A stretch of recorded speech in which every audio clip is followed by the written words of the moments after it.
Hey everyone, I'm Andy. And I'm Sean. And this is the Commander's Brew. This week, Commander Legends set review the Non-Legendaries.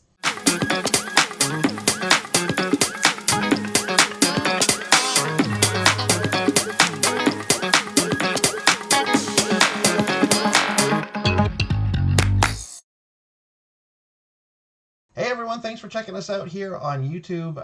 It's the Commander's Brew. It's our big part 2 of the Commander Legends review, the Non-Legendaries. If you like what you're seeing here on the channel, if you like the stuff we do, go ahead and hit subscribe. It's the easiest way, simplest way to help us out, to continue getting us to do the show, basically. But if you want to help out a little more directly, you can check out our Patreon, patreon.com/commandersbrew. You can go over there, help donate to the show directly, get in on some perks, get in on that Discord. When we brew decks, we go to our patrons on our Discord and we get ideas and we brew right alongside with them for a lot of it. So it's a lot of fun in there. I highly recommend it. It's a ton of fun. So check it out. Patreon.com/commandersbrew. All right, but without further ado, we're going to get to our Commander Legends review, part 2, the Non-Legendaries. Yes, this set review has become an absolute unit. Yeah, it's a beast. A beast. Yes, so we're not gonna waste much time getting into this, and I do not consider it a waste of time. So we will thank you for listening. Truly, you, right there. Yes, you. I'm talking to you. Thank you for listening.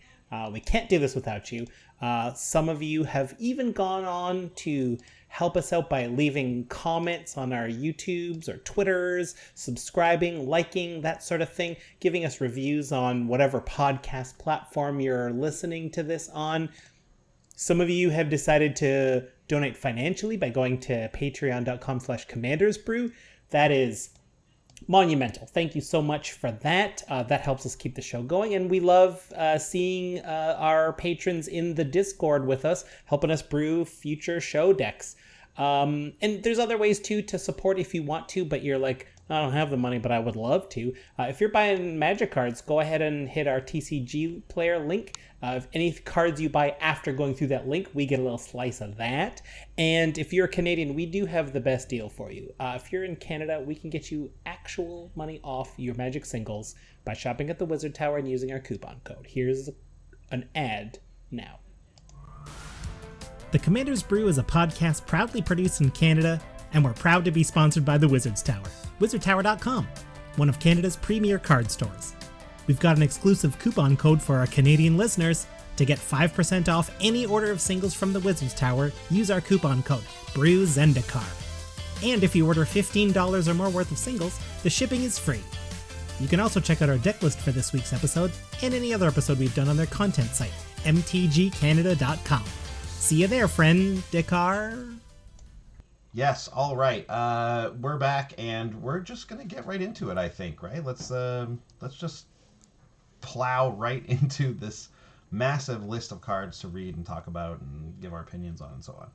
Yeah, we're starting with the Mythic Rarity, and we're working our way down, and we're not going to talk about reprints. There are too many cards to fit those in. There's a ton of great ones. Wizards thanks for all of them.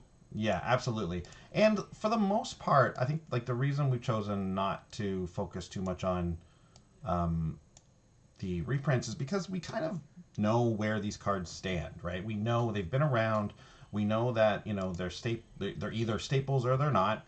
They're either very useful or they're not. The great thing about this set is that, sort of as a blanket statement, most of the reprints are just great. We're just so super stoked to have them, super happy to have them. This is not one of those sets where we're like, where are all the reprints? Why didn't they reprint good Commander stuff? No. There's tons of great Commander reprints here. Dropping the prices on all of them. And we're just really happy with them. And there's not much else to say, really. Like, we could go through and talk about how good the cards are, but we all kind of know how good, Scroll Rack is, and, Vampiric Tutor. These are good cards, man. They're great cards. Put them in your decks if you like them. You know what I mean? Yep. Simple as that. So shall we get to it? Let's do it. Okay, first mythic card in white is Archon of Coronation. 4 white, Archon, 5/5 flying. When Archon of Coronation enters the battlefield, you become the Monarch. My favorite mechanic in Commander. And as long as you're the Monarch, damage doesn't cause you to lose life. Wow. Now, very important, as I did not understand this the first time I read it, you can still lose the monarchy. Because Yes. Monarch only cares about the damage. So you still take the damage, you just don't lose any life as you're doing it. So it's very weird. Like we're starting off with a very weird card here because I feel like this we've never ever seen this line of text in Magic before. Damage doesn't cause you to lose I life. feel like I feel like we've never seen that before. I mean, it's hard It's a because guess, but yeah. Magic's rules are great because of how precise they are. There is no confusion. If you read it carefully and take every little sentence and word as it is, it tells you exactly what happens. And so this is right. It's a finicky, weird rules card, and it wouldn't surprise me if they never have had this phrase. I shortcut this stuff, so lots of cards prevent you from taking damage, but I think that's how it's worded. This time you're taking the damage, but not losing life. So, like, are you not taking damage? They had to do it that way, otherwise you could never lose the Monarch. Absolutely, exactly. So it's not this thing that gives you the monarchy forever and you constantly have it for the rest of the game, like no one, as long as this creature's there. That's what it looked like to me, but it is not the case. Great. Okay, so let's move on to our next card, which is Triumphant Reckoning. 6 white, white, white. Again, we're doing this by rarity, so this is another mythic here. This is another white mythic. This is part of a cycle, I believe, right? It's I don't know the wording on them, but I know there's like a 3 mana giant mana sorcery cycle that's going on. Yes. So nine mana in total for the sorcery. It says return all artifact, enchantment, and planeswalker cards from your graveyard to the battlefield. So that's a lot of stuff. Artifact, No creatures, though. planeswalkers, no creatures. So here's my thing about this card, okay? Obviously, I think this is going to be the best in decks that care about one or, I guess, obviously all of these things, right? But why couldn't this have just been, like, look at Rise of the Dark Realms. That card is cheaper than this. You get all creatures from all graveyards. Like, would it have been too much to be like, you just get every artifact, enchantment, planeswalker from all graveyards? Like, is that, like, I understand that is a crazy card, and but like, this is 9 mana, 3 white pips. Like, this is something this is, like, just go nuts. If you're gonna go nuts, go nuts. I agree. This card should be more nuts. This card should be more nuts. If this card costs 6, Appropriate nuts. like, that's For still 6. nuts, and maybe not expensive enough. Like, maybe it should cost 7. But if this costs Okay. 7, I still don't think it's, like, so incredible or anything, right? It's an appropriate amount of nuts for 7. Exactly. I think so too. So for But 9, for 2 more mana, I want more nuts. I want more nuts because you really do have to build around it, and I don't get creatures. Get out. You know what I mean? Like, we have opened the vaults, but that gives everyone back their stuff. Yeah. Like, yeah, it's weird. It's a weird zone here. It's a weird zone, and I think it's like not particularly interesting to me. I don't know. Yeah, I would like this to be unfortunately. more nuts. Okay. Yeah. Let's go into a blue mythic. This is sort of the cycle of in the blue mnemonic deluge. It's another 9 mana sorcery. 6 blue, blue, blue. Exile target instant or sorcery card from a graveyard. Copy that card 3 times. You may cast the copies without paying their mana costs. Exile mnemonic deluge.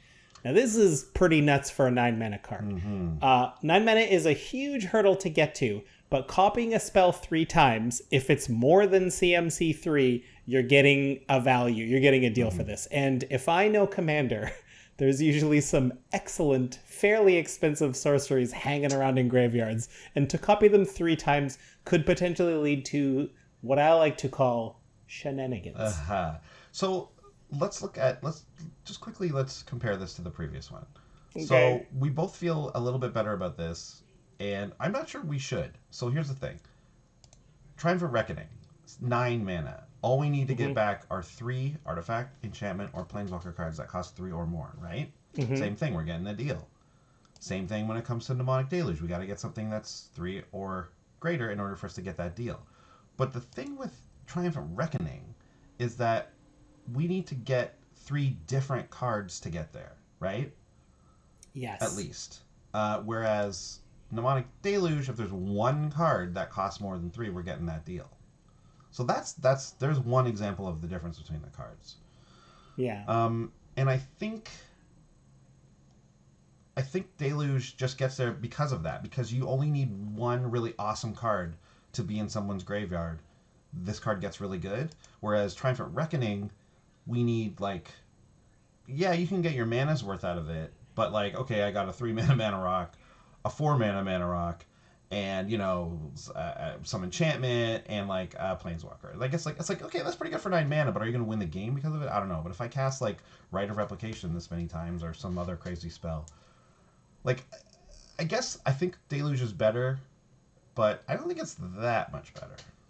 Yeah, I agree. Like the delta here is, like, the 9 mana is still, like, really too much for anything.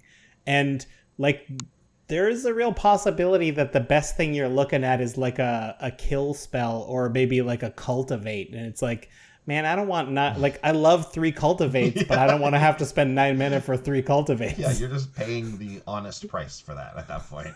Yeah. You went to the market and you paid full price. Your haggling did nothing. Yeah. I mean, it doesn't matter for Wraths don't care. Like, no. Who cares? Counter spells are really ineligible. Mm-hmm. So, like, you're talking, like, ramps or kills or, like, weirdo sorceries that do crazy things. That's where I think you want to put this. And I think, like myself, a lot of us immediately thought expropriate. Yes, I did too. Remembering that expropriate exiles itself. It will, so unless not if it's milled. Exactly. Yeah. So unless you mill it, which means this is a fantastic card in a mill deck. Really great card, because you can target the person you know will have some awesome, you know, sorceries and stuff, and you can hopefully get something good. So yeah, I think this card is better. And it's in the mill colors. That's why, right? Like, the white card is not in the mill colors, obviously. Okay. Who's my turn? Yeah. Okay. Nexus, Sphinx of the Second Sun. A lot of talk about this one when it was dropped. It's a 8 mana creature, 6 blue for a Sphinx, mythic, flying. It's a 6/6. And at the beginning of your post-combat main phase, oh man, you just know something crazy is going to happen here. Because when do we say that? You get an additional beginning phase after this phase. And then in brackets, the rules text will remind you, the beginning phase includes the untap, upkeep, and draw steps. So, and then your turn ends. Yeah, right? And then if that's it, it's over. So at the beginning of your post-combat main phase, you get an additional beginning phase after this phase. Oh, that's right. So right. So it's I mistook when it happened. So here's what happens. You do your normal turn where you untap, upkeep, draw. You have your first main phase, you go to combat. You're about to go to your second main phase, but you do a main phase, but you do another untap, upkeep, draw. And then you have your second main phase, and then your turn's over. Yeah, so I think you get a main everything's phase vigilance. Yeah. Everything's vigilance. Extra upkeep things trigger, which is the coolest part of this card. Mm-hmm. Drawing a card is fine. Very easy to do, though. You don't really need to spend 8 mana for that, but I'll take it. Mm-hmm. And untapping your lands is nice, right? That's right. I shortcut it to creatures, but you untap all your lands too, which is, you know, if you can pay 8 for this, you get that 8 back if you make it to your post-combat main phase. The wild thing is you essentially get an extra turn without the combat phase, right? That's essentially what you get here. Yeah, it really is. Yeah, and obviously you don't get any beginning of combat stuff either. So just cut a combat out, and you just get an extra turn. And for just about every deck I can think of, that's just fine. That's great. Yes. So this is a high-powered card. Expect to see this card, I expect to see people play this card. I think people are very excited to play it, and rightfully so. It's powerful stuff. I mean... Well, and I just noticed, you know how all cards have a set number? Mm-hmm. This one's 99, the great one. The great one. Sphinx of the Second Sun. Here we go. I love it. Okay, now we've got the black, mythic, huge 9-mana spell, Profane Transfusion. 6, black. That's 9 mana for a sorcery. 2, target players exchange life totals. And you create an XX colorless horror artifact creature token where X is the difference between those players' life totals. Okay. This one seems very small. This is not worth 9. I feel like if one player's at 3 and another player's at 40, what's going on in this game, first of all? And I hate to say it, but in Commander, all too often, like a 37 dork that doesn't have any abilities or evasion or trample is not that exciting very often. Yeah, no, sorry, that's not really the reason why we're gonna play this card. I think you're only gonna see this card in like self-harming life decks that want to switch life totals, stuff like that. Like I think that's the only time where that's what this card is. It's one of those cards, and those cards really only get played in those types of decks. So we're not playing this for the horror artifact. That's just kind of a bonus. So when you look at it that way, it's like, is 9 mana what we want to pay for that effect to like switch lives with someone? And I think like in the past, what do we have? We have the artifact that costs 6, but then you have to pay 6 again. I think is that how much it costs? Yeah, I think so, but that one has to be during your upkeep, if I'm not mistaken. Or maybe I'm mixing it up. I don't know. I think you can do it. I don't know if it has to be on your upkeep, but there's also a white sorcery that does basically this exact same thing without the token, and I think it costs like 8 or something. It costs a lot too, 7 or 8 or something. So tack an extra mana or 2 on to get like what you hope is going to be a really big horror artifact creature token. And I think this card is going to go in those decks and probably nowhere else. That's kind of it. Yeah. Kind of narrow, which is unfortunate. Which is kind of what we said about the white one. The white one seems pretty narrow. Whereas the blue one's going to be something that you're going to run in like big rampy things and also like sorcery-based stuff and all that kind of stuff. Okay. So moving on. We're moving on to red. What? There's only one black mythic? Yeah. Wow. That's weird. I didn't know that. Okay. Oh, wait, no. One black mythic that is a non-legendary. That's what it is. That's true. Yeah. We're skipping the... yeah. Okay, so they're starting with red, the non-legendary mythic. Hellkite Courser. 4 red for a 6/5 flying dragon. When Hellkite Courser enters the battlefield, you may put a commander you own from the command zone onto the battlefield. It gains haste. Return it to the command zone at the beginning of the next end step. Ooh, this is... I'll tell you. Okay, so a lot of people are a little weary about messing with command zone stuff, right? About, affecting the command zone in a way where either we're getting something for free or whatever. I think notably here, we cast Hellkite Courser. And if we blink it, what happens? Do you know what I mean? Like if I blink the card after its attacks, like in response to its trigger or even before its trigger, do I get to just keep my commander on the battlefield? Well, okay. Or does this still send it there? So I'm guessing here, but the way I would interpret this, it says return it to the command zone at the beginning of the next end step. Yeah.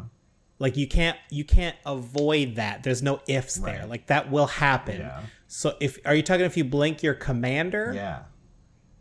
So my gut tells me it's referring to your commander, and the commander never changes. Like if you blink your commander, the game still knows that's your commander. If you turn it upside down by like manifesting it or something, that's a quality that the game can always recognize. The reason blinking works on regular creatures is because the game can't tell is this a new creature. But I think your commander is always your commander, so it'll always be able to see it. Fascinating. Yeah, I had a feeling that might be it. So, rules. I'm just guessing. Yeah, I know. Obviously, we're not judges, we're not rules experts. So we'll just say if that's the way it works, obviously that's a bummer.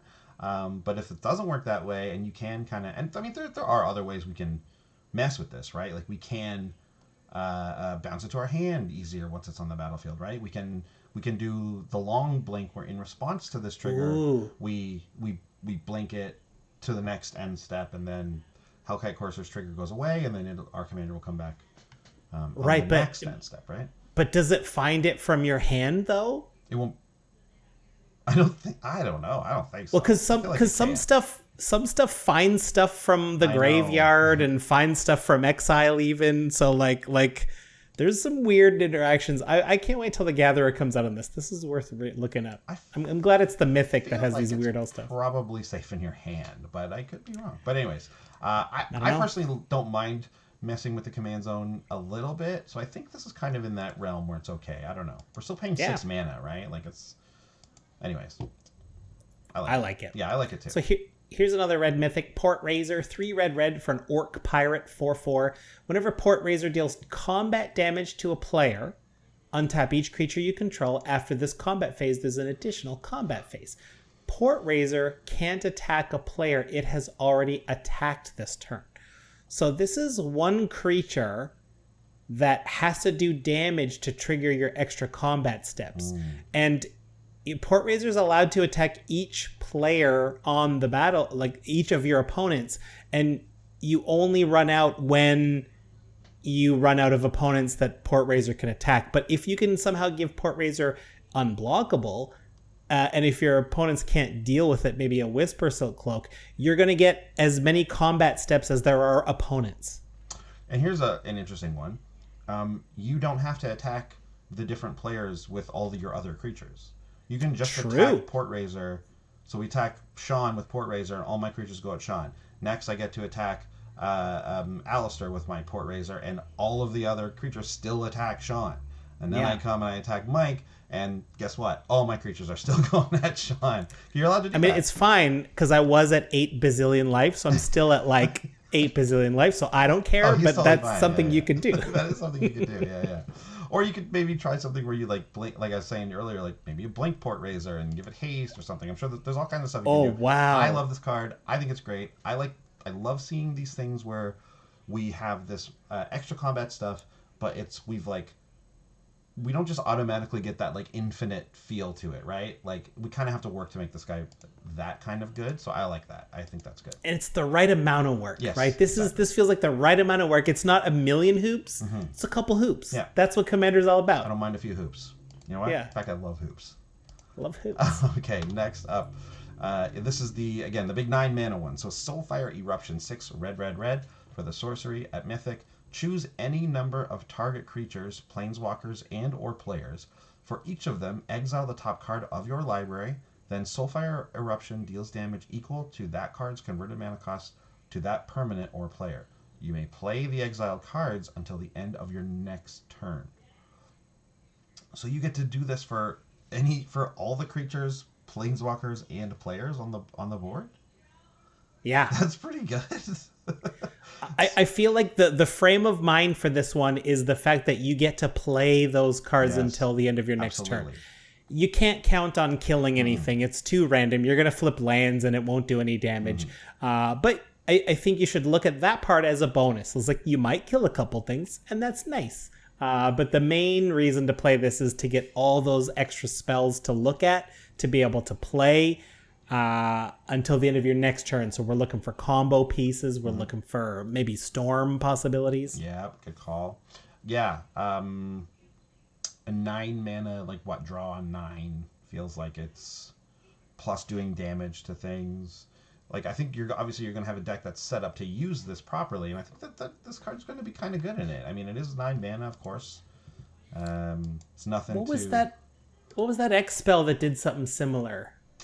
I don't remember, but I like the red and blue ones naturally also in this cycle because, red and blue are the spell colors, so we're going to be able to mess around with spells this way. Like, you cast this using Pyromancer's Goggles, and all of a sudden we get this twice, right? Like, we use, again, any kind of other spell doubling thing, and we're doing this twice. So in these colors, I like them a little bit more just because they're more likely to be able to be abused, kind of. So I think Soulfire Eruption is cool. It's oddly enough, the red one that deals damage is kind of the one I like a bit more. I don't know.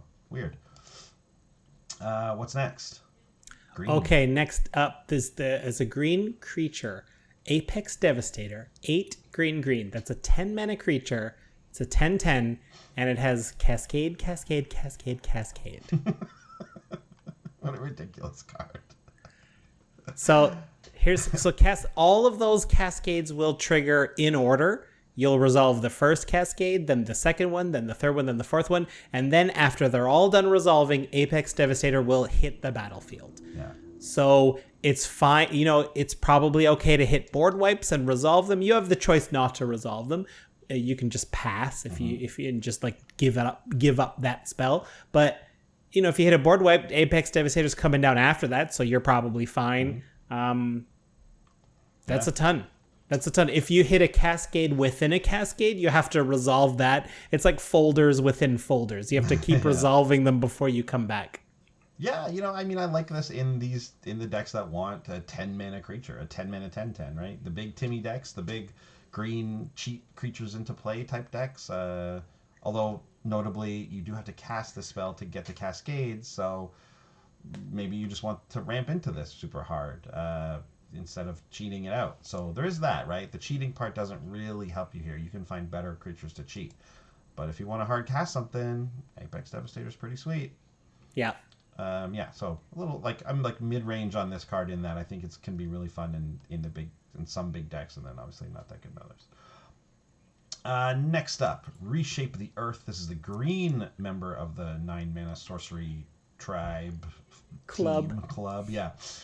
Reshape the Earth. 6 green sorcery. Search your library for up to 10 land cards. Put them onto the battlefield tapped. Then shuffle your library.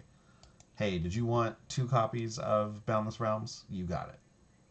Basically, right? Boundless Realms is what, 8, 9? I think it's pretty similar. Ooh, let me look it up. And essentially getting you the same number of lands because it only counts as basics, or it only gets the basics, right? Yes. Boundless Realms is 7, only gets basics. Yeah. So we got to pay 2 more, but we can get any lands. I mean, this is going to be played in the we care about lands, either land falling or specifically land combos. So I think this is just going to be basically look at Boundless Realms and be like, what if Boundless Realms was a mythic? Yeah, this is not a ramp spell in the sense that by the time you're here, I don't think you really need to ramp much more. I think you do need to rely on the landfall triggers or something about the lands specifically. This is super fun for mazes, and just there you go. I'm done. Yeah, that's true. I didn't even think of that. That's true. I win. I guess you need the maze, though, or at least one gate, right? As long as you hit one gate prior to this. Yeah. You're already a 5-color deck, so surely... You're probably getting there, right? Yeah. That's really fun. Yeah. Yep, all right, we'll Reshape the Earth. The decks, we know the decks that this is going in. Yes. Cool. Is that it for Mythics?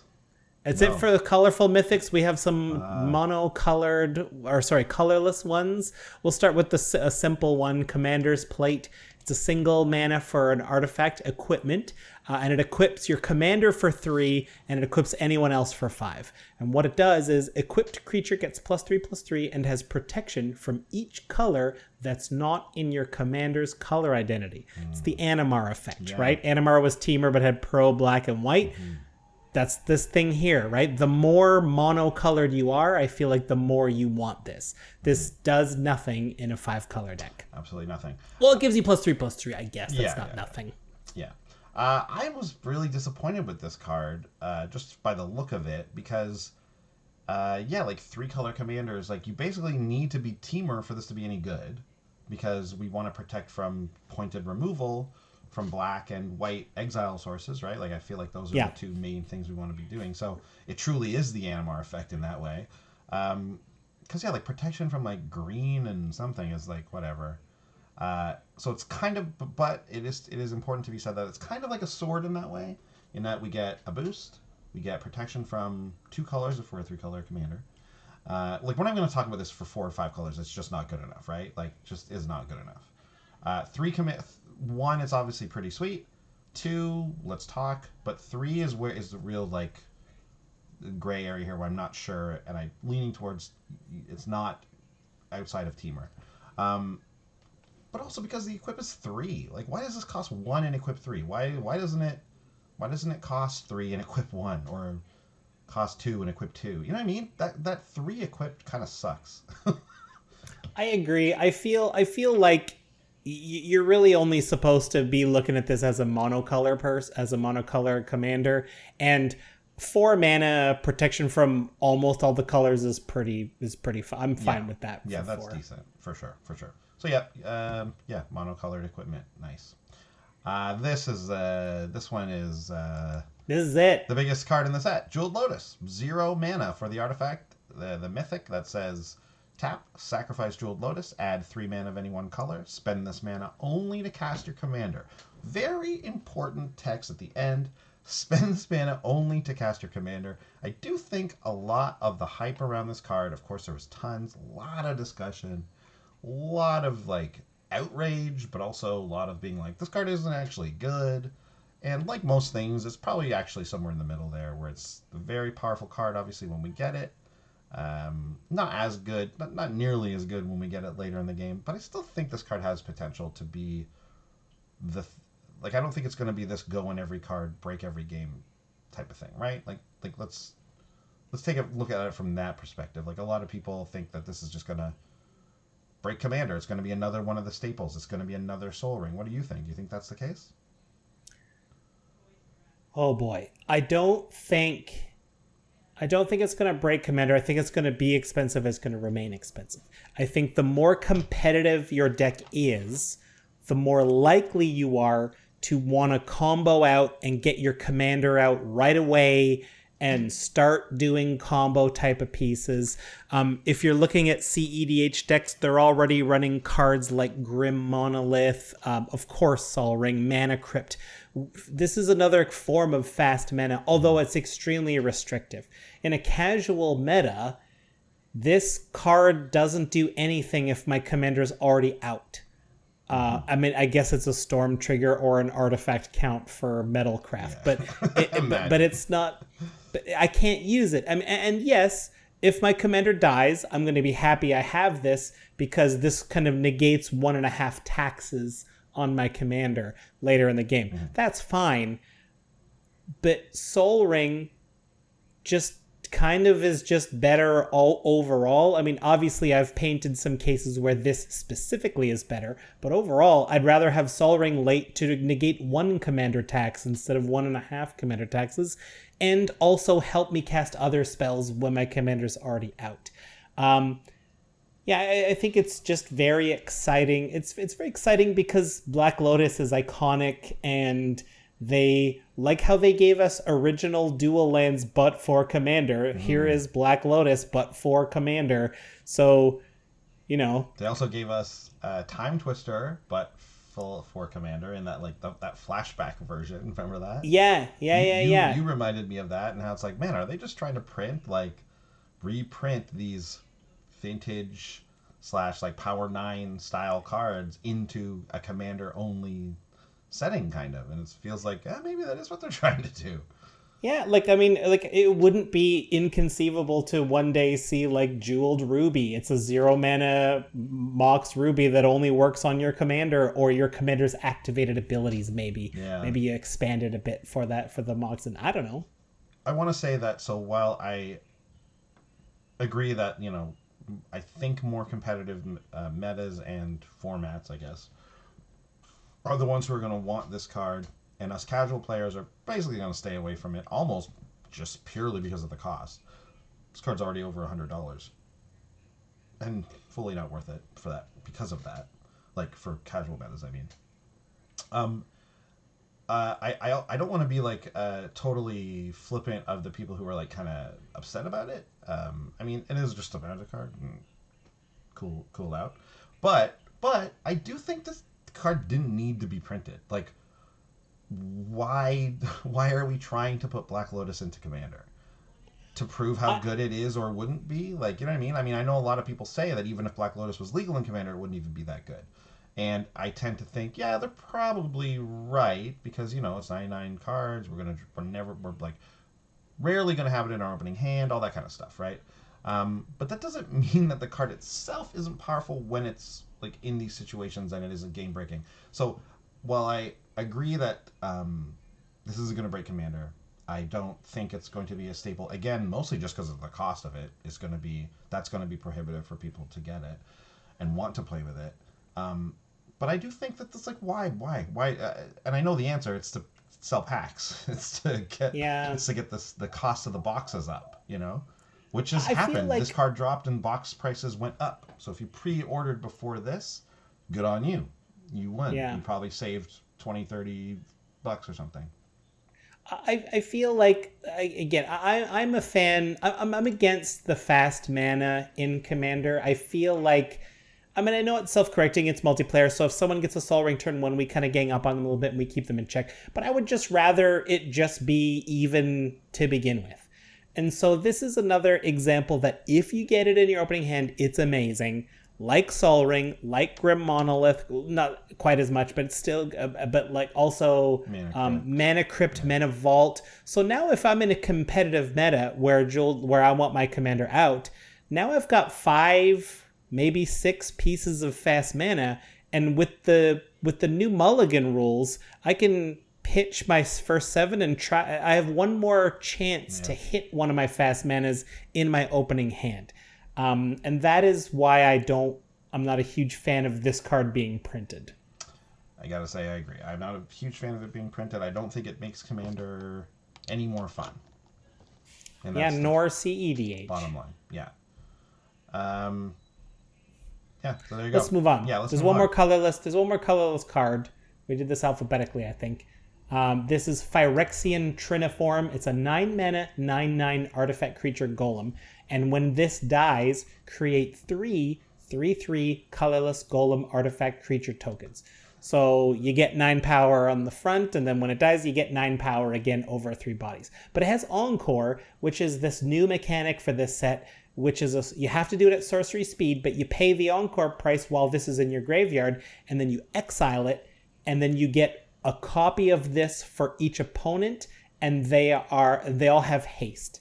So you don't, that attacks, and it has the text, it has to attack each opponent this turn. I think I explained that confusingly. Yeah, I was like, basically, why don't you just read the text that's right there? I don't know, it just seems more easy sometimes, but this one got the better of me. You exile it from your graveyard, and for each opponent, you make a copy that has to attack each opponent. So one attacks player A, one attacks player B, one attacks player C. They all get haste, so they're allowed to. That's 9. That's 18.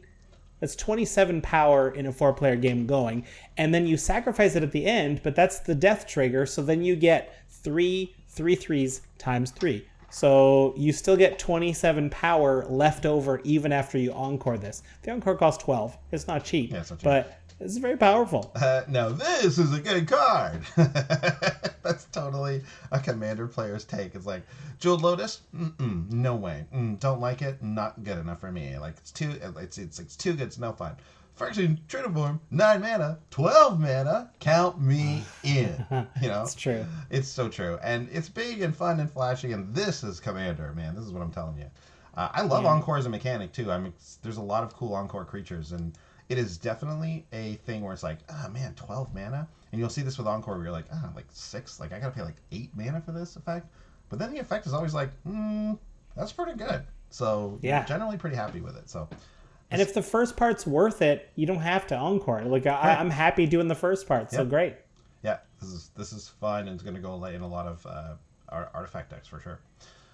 Okay, that's all the mythics. So let's get back into the white color and look at our rare non-legendary cards, starting with a Chroma's Will.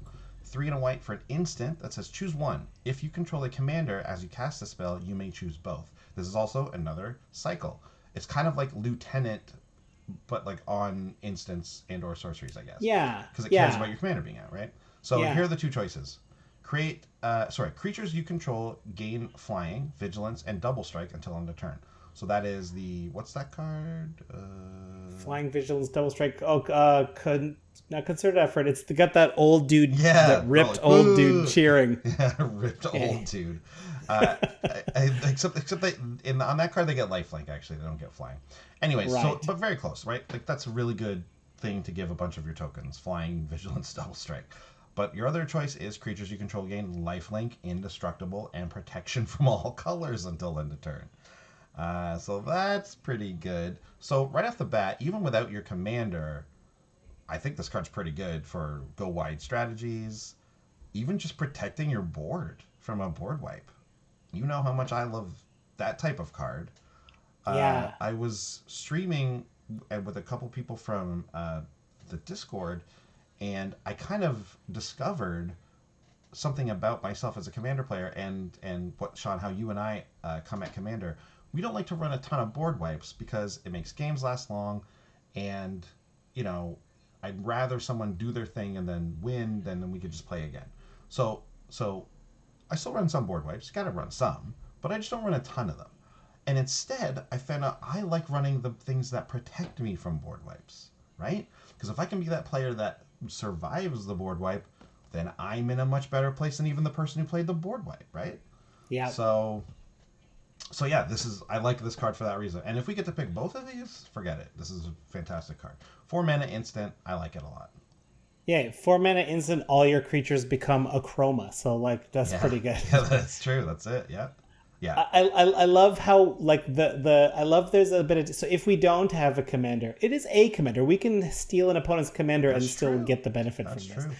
I love how if I don't have my commander or a commander, the second one, giving protection from all colors, means you probably get in for full damage of the team if you choose to Alpha Strike. But then there's the first one where you get Flying, Vigilance, and Double Strike, where it's like, well, maybe the whole team can't get in, but most of them can with Flying, and I'm doing double the damage. So that seems pretty lucrative too. Even still, both seem equally exciting in practicality, and it's not an obvious choice, and I love that. Yeah, agreed. There's going to be situations where it's going to be tough to choose which one you're doing. Hopefully you just always get both. May you always get both. Yes. All right, what is next? Armored Sky Hunter, 3 and a white for a 3/3 flying cat knight. Whenever Armored Sky Hunter attacks, look at the top 6 cards of your library. You may put an aura or an equipment card from among them onto the battlefield. If it's an equipment is put on the battlefield, you may attach it to a creature you control. Put the rest of those cards on the bottom of your library in a random order. If you do put an aura on the battlefield, you do get to put it on a creature, and that's that sneaky way that gets to go on hexproof creatures. That's right. And Shroud, for that matter. That's right. I think this is like an obvious staple for enchantment aura and or equipment decks, right? Like this is just a staple for those decks. Well, if only because it's like Wizards has been real stingy until now about letting us cheat out enchantments. Like they don't like it. Aura specifically, even you're right. Like even that too. I think they don't like that weird interaction because it's like a weird rules thing that doesn't feel good. Like if I'm especially a newer player and I have a hexproof guy out here, I'm like, why are you able to put this on my creature? And it's like, well, that's a weird rules thing, It doesn't feel good to have to explain those things. So I kind of understand that side of it, but you're right.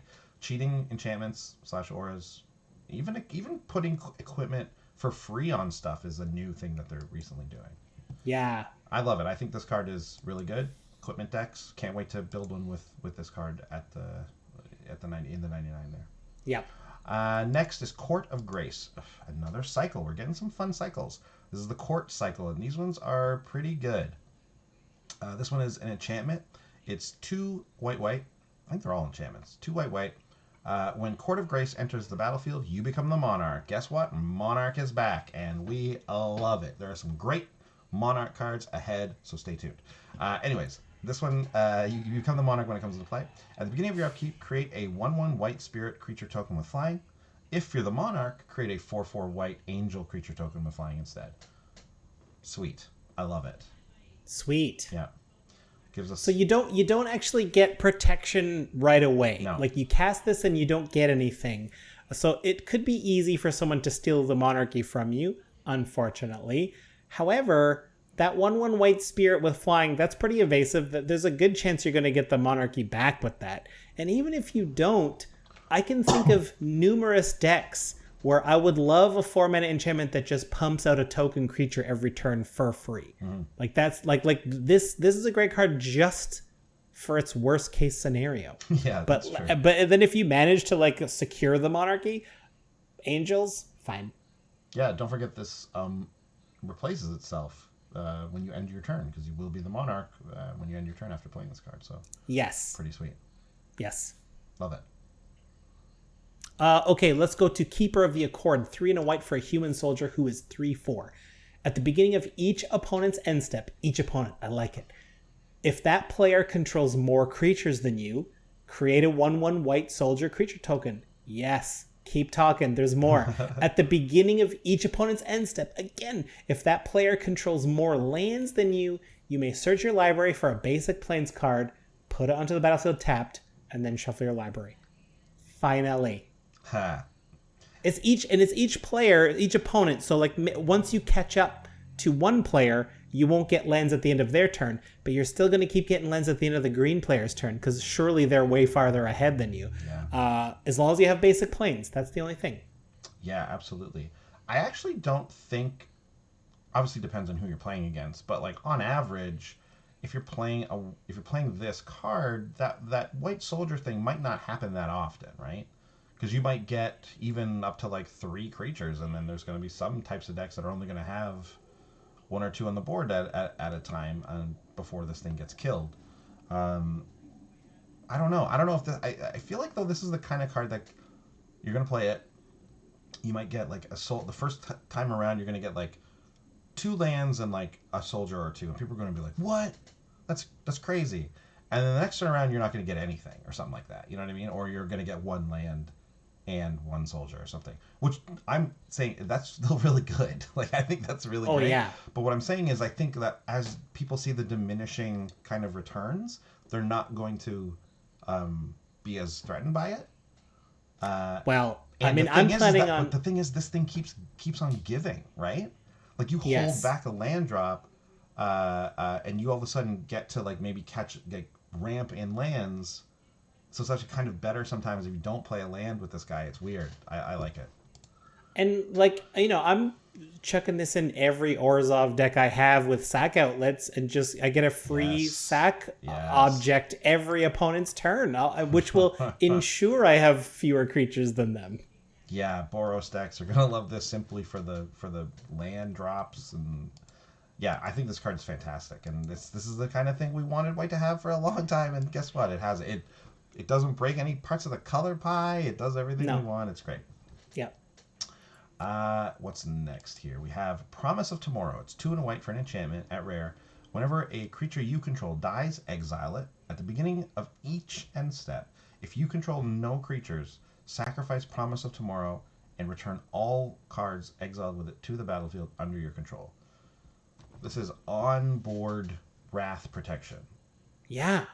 And also just like the potential of bringing back even other creatures that died prior to that turn, right? It's at the beginning of each end step. Yeah. Like, you don't have to wait till your turn to get them back. It's like if your opponent wraths the board, it's like, well, okay. When you say past turn, I'm getting everything I get back. all my creatures back, yeah. So does that mean that this is also kind of a Wrath deterrent? Like, people are going to not want to Wrath if you have this, because this just means your creatures don't get Wrath. I guess unless they're Certainly tokens. true. Because the tokens aren't going to come back. But again, every good commander deck runs a couple of sack outlets. I'm sure you can engineer a position where you're like, you know what? I feel like getting everything back again. I'm going to sack everything and then go down to 0 creatures and get them all back at the end. And they're going to have to use some kind of enchantment removal on this if they want to board wipe. So that means all of a sudden now board wiping, which used to take 1 card, now costs to them 2 cards essentially to do it to you. So that's pretty good. I think that's... And like, think about it. Think about what you lose. You lose the enchantment and the creatures that were going to die anyways. I don't know. NBD. I think it's pretty good in creature-based decks, for sure. Yeah, for sure. All right, what's next? Let's talk about Slash the Ranks. 3 white for a sorcery. It's a type of Wrath. Destroy all creatures and planeswalkers except for commanders. So the 5-mana Wraths, right? We've got lots of them. 4-mana Wrath of God is the OG. And whenever we pay 5, we get a little something extra. And that little something extra this time is destroying all planeswalkers as well as creatures. But I guess they thought that planeswalkers was too much for that 1 extra mana, so they took away. And what they did take away was except for commanders. And I gotta say, my least favorite thing about a Wrath is when it misses a couple things. Yeah. Or just when it misses the thing you want to kill. Oh, that's the worst. A lot of times you want the Wrath simply to destroy the one thing that has like hexproof and protection and you're like, I just need a Wrath to kill this thing. And then you Yeah, draw this, you're like, oh, that thing that has it is his commander. Yeah, right? Like, how many times have you cast a Wrath where you're just like, if this was a Doomblade, I would have just Doombladed it, but I might as well just Wrath everything instead, just to make sure the job's done. So that being said, you and I, we like to play a pretty low number of Wraths. And I just recently just mentioned this.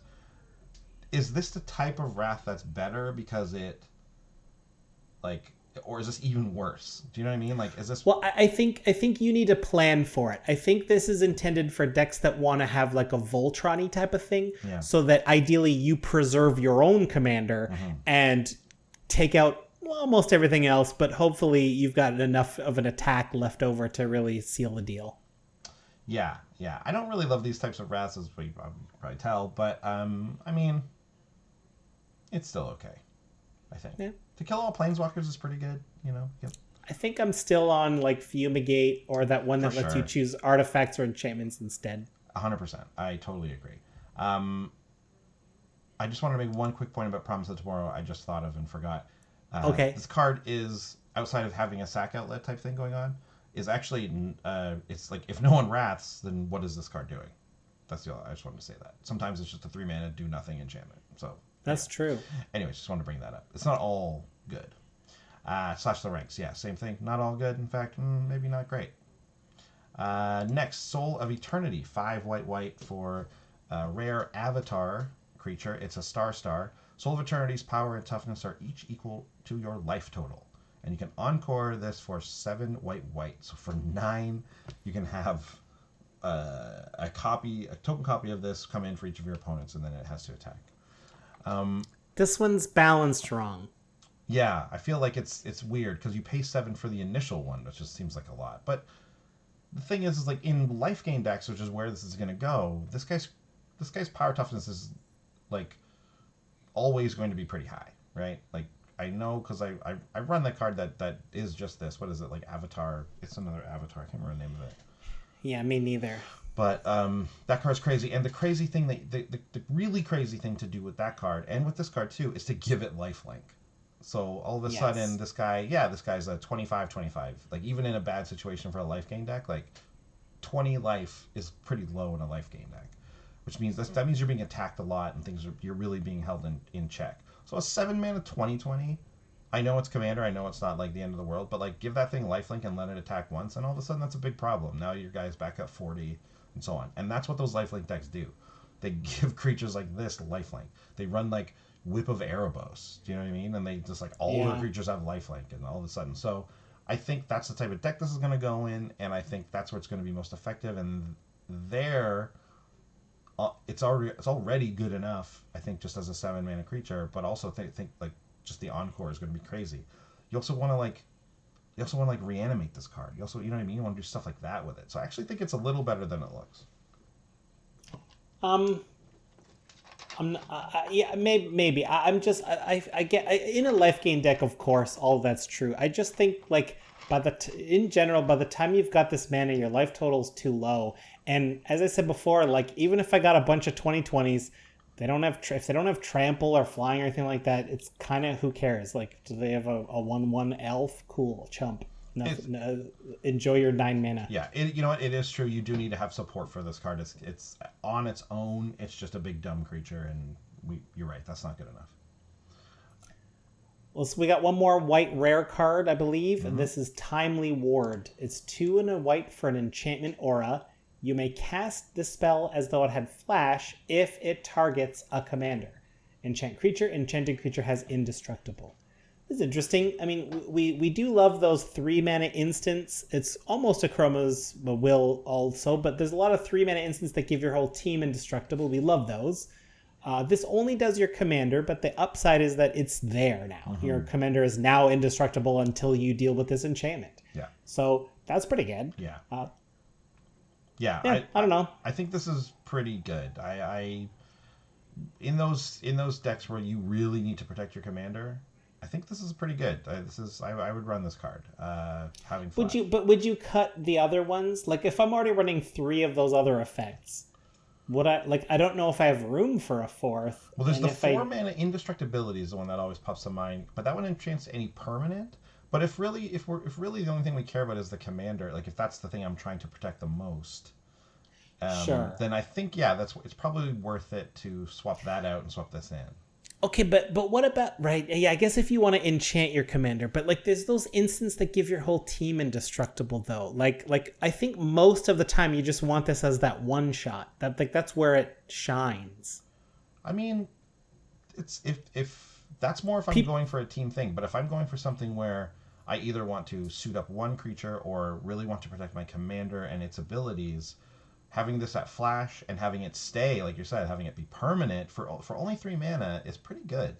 I think this is like. I know, but I still can't get my head around what is the instance where you would rather have this over the instant speed entire team. Because this stays on it forever, so then now my opponents have a really hard time dealing with my commander. Whereas that one turn, yeah, they can, but now he's still left open. Yeah, I guess so. I guess and so. Obviously, like any kind of aura deck, any kind of enchantment based deck. Yeah, obviously that's. I guess the more Voltron-y.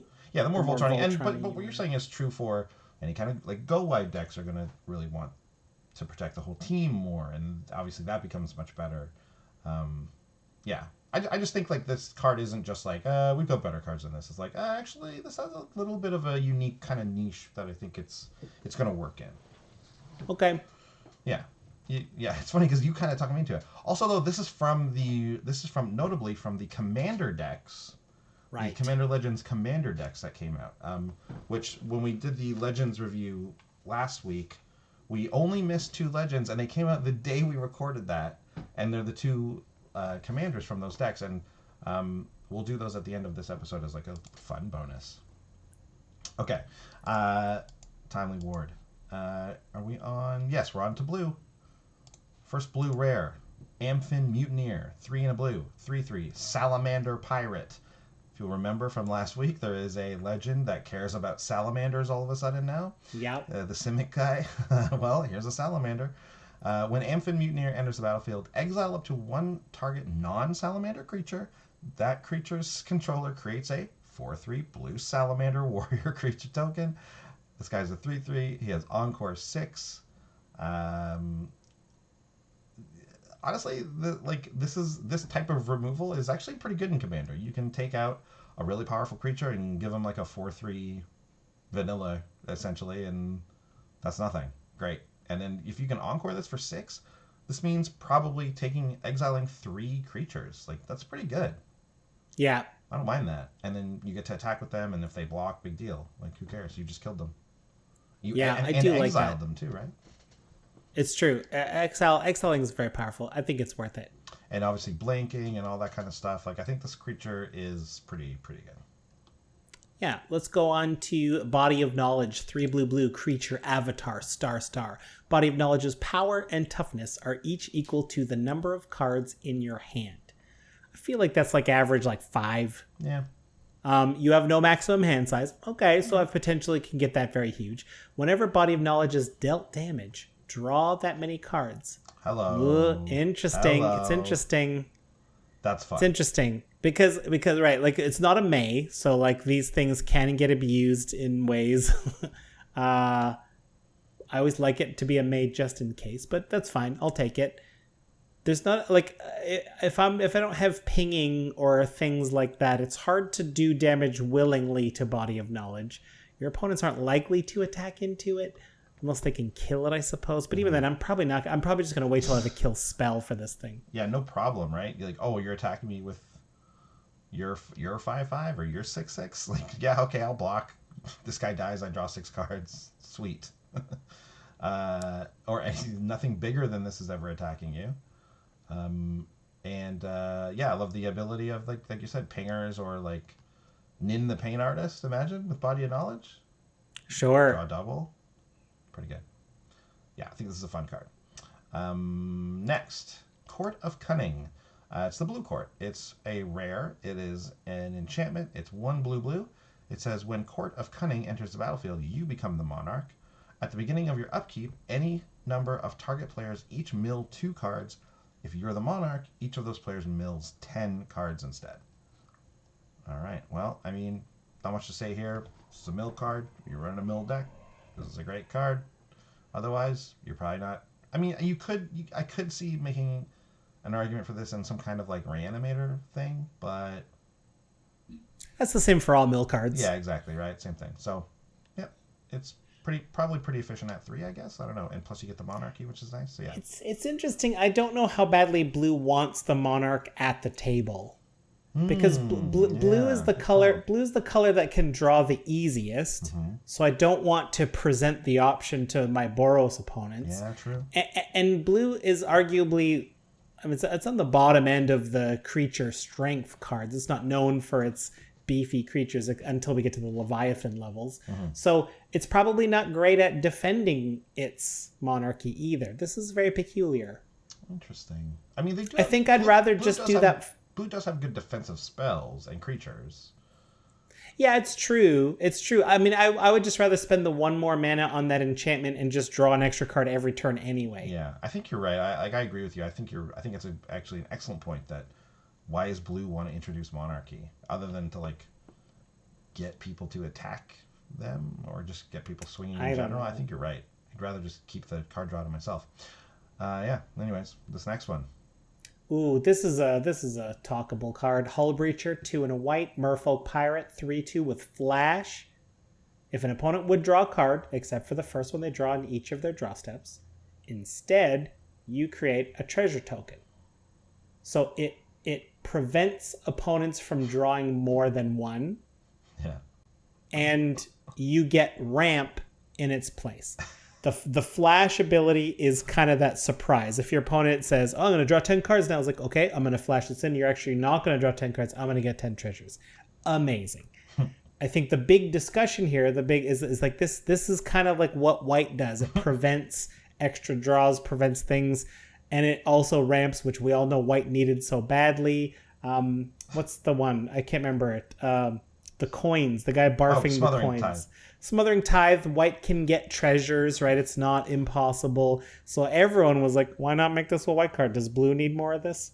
I can't help but agree partly. I don't know. I fully agree. I think it's absolutely that. Like maybe don't give it flash, but this ability... Well, like Aven Mind Sensor, right? Yeah. Like that feels like a white thing. This, like, I mean, we got Notion Thief, which is a Dimir card that does this ability where you draw instead of them. You steal their draws.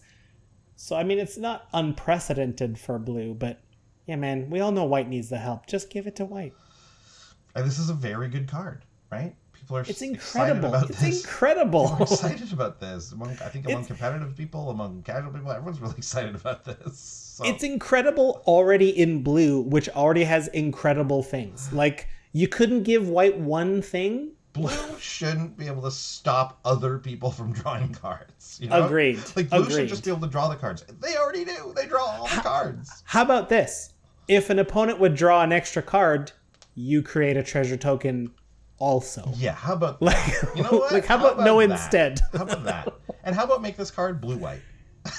You know what I mean? Why not? Or blue-red for that matter, because I think like red, the treasure making is definitely a big red thing. Anyways, we're not designers, but it did feel weird. I will say this on the upside, another card with the word and name Hull in it, and oh yeah, me and the other Hulls of the world, specifically the other Andy Hulls, who I had another Magic player and I guess listener of the show named Andy Hull tweeted at me and was like, hey, we got another one. And I was like, there's another Andy Hull? And then he was like, I wonder if Andy Hull, the musician from Manchester Orchestra, he's like, I wonder if he plays Magic. And then he responded to our Twitter conversation and was like, I don't, but I will for my brothers. And I was like, awesome. I was like, I will write the British Andy Hull whose emails I keep getting and see if he wants to play too. We can have an all Andy Hull game. Listen, to all the other Sean Tavareses out there, please at me. You're going to get John Tavares writing back to you, just being like, did you say John Tavares? You're going to be like, get out of here. I mean, that's all right, too. I wouldn't mind hanging out with that guy. Yeah, he seems all right. Devoid of any kind of personality, but he's fine. All right, moving on to blue. Or moving on to the next blue card, I should say. Sakashima's Protege, 4 blue, for the Shapeshifter creature. It's a 3/1 with Flash and Cascade. Yeah, you know Cascade's back. You may have Sakashima's Protege enter the battlefield as a copy of any permanent that entered the battlefield this turn. So, what this means is, because it has flash, you do kind of have a decent enough choice here. Unfortunately, obviously, if something's already out that you'd like, you're out of luck there. But the cool, I guess, little interaction here is that whatever you cascade into, Sakashima's Protege has the ability to become that, if it's a permanent, right? So, depending on what your cascade deck looks like, if you cascade into a permanent, sure. But you're pretty much, I think, always waiting on this. You never really like, okay, I'll just flash this in and see what I get. It feels like that's probably not going to be great. No, you gotta have instants, you gotta have counter spells, and you gotta be the kind of deck that wants to wait and see what your opponents are doing. If it's a sick permanent, you're like, I could counter it, or I could make a copy of it and get a bonus spell. But those decks don't like Cascade. Like, cascading is bad with lots of counter spells. That's a good point. You don't want to cascade into a counter spell. Just because it's nothing, right? Not because it counters anything. It's not bad. Yeah. Like, so my opponent tries to resolve a Grave Titan, and I have a counter spell and this. I'm like, do I want a Grave Titan? But that means they get theirs to keep. Like, or would I rather have 0 Grave Titans on the board? It's a tough call. It is a tough call. But I still think this card is fun and cool, and I would run this in a couple decks I have, for sure. Okay. All right. Okay, we next have Sakashima's Will. This is the blue Will. 3 and a blue, sorcery. Choose one, but if you control a commander, you get to choose both. The first option is target opponent chooses a creature they control, you gain control of it. This one's usually bad because they get to choose. The second one is choose a creature you control. Each other creature you control becomes a copy of that creature until end of turn. They resolve in order, so if your opponent gives you something, you get to elect that to make everything become a copy of. But again, you're going to get the worst creature there, so I think you're always going to want to make multiple copies of something else good that you have. So the first mode is kind of pointless for the most part. You could luck out, and there could be a situation where your opponent only has one creature, and it's amazing. Cool. But I mostly only care about the second one, so therefore I mostly don't really care if I have my commander or not for this. Yeah, interesting. Yeah, I will say this: I love the art on this card. Yeah, it's like a real throwback. It feels like an older Magic. It's like they dug up an old piece of Magic art and put it on here. It looks cool. But yeah, I agree. I mean, like, this card is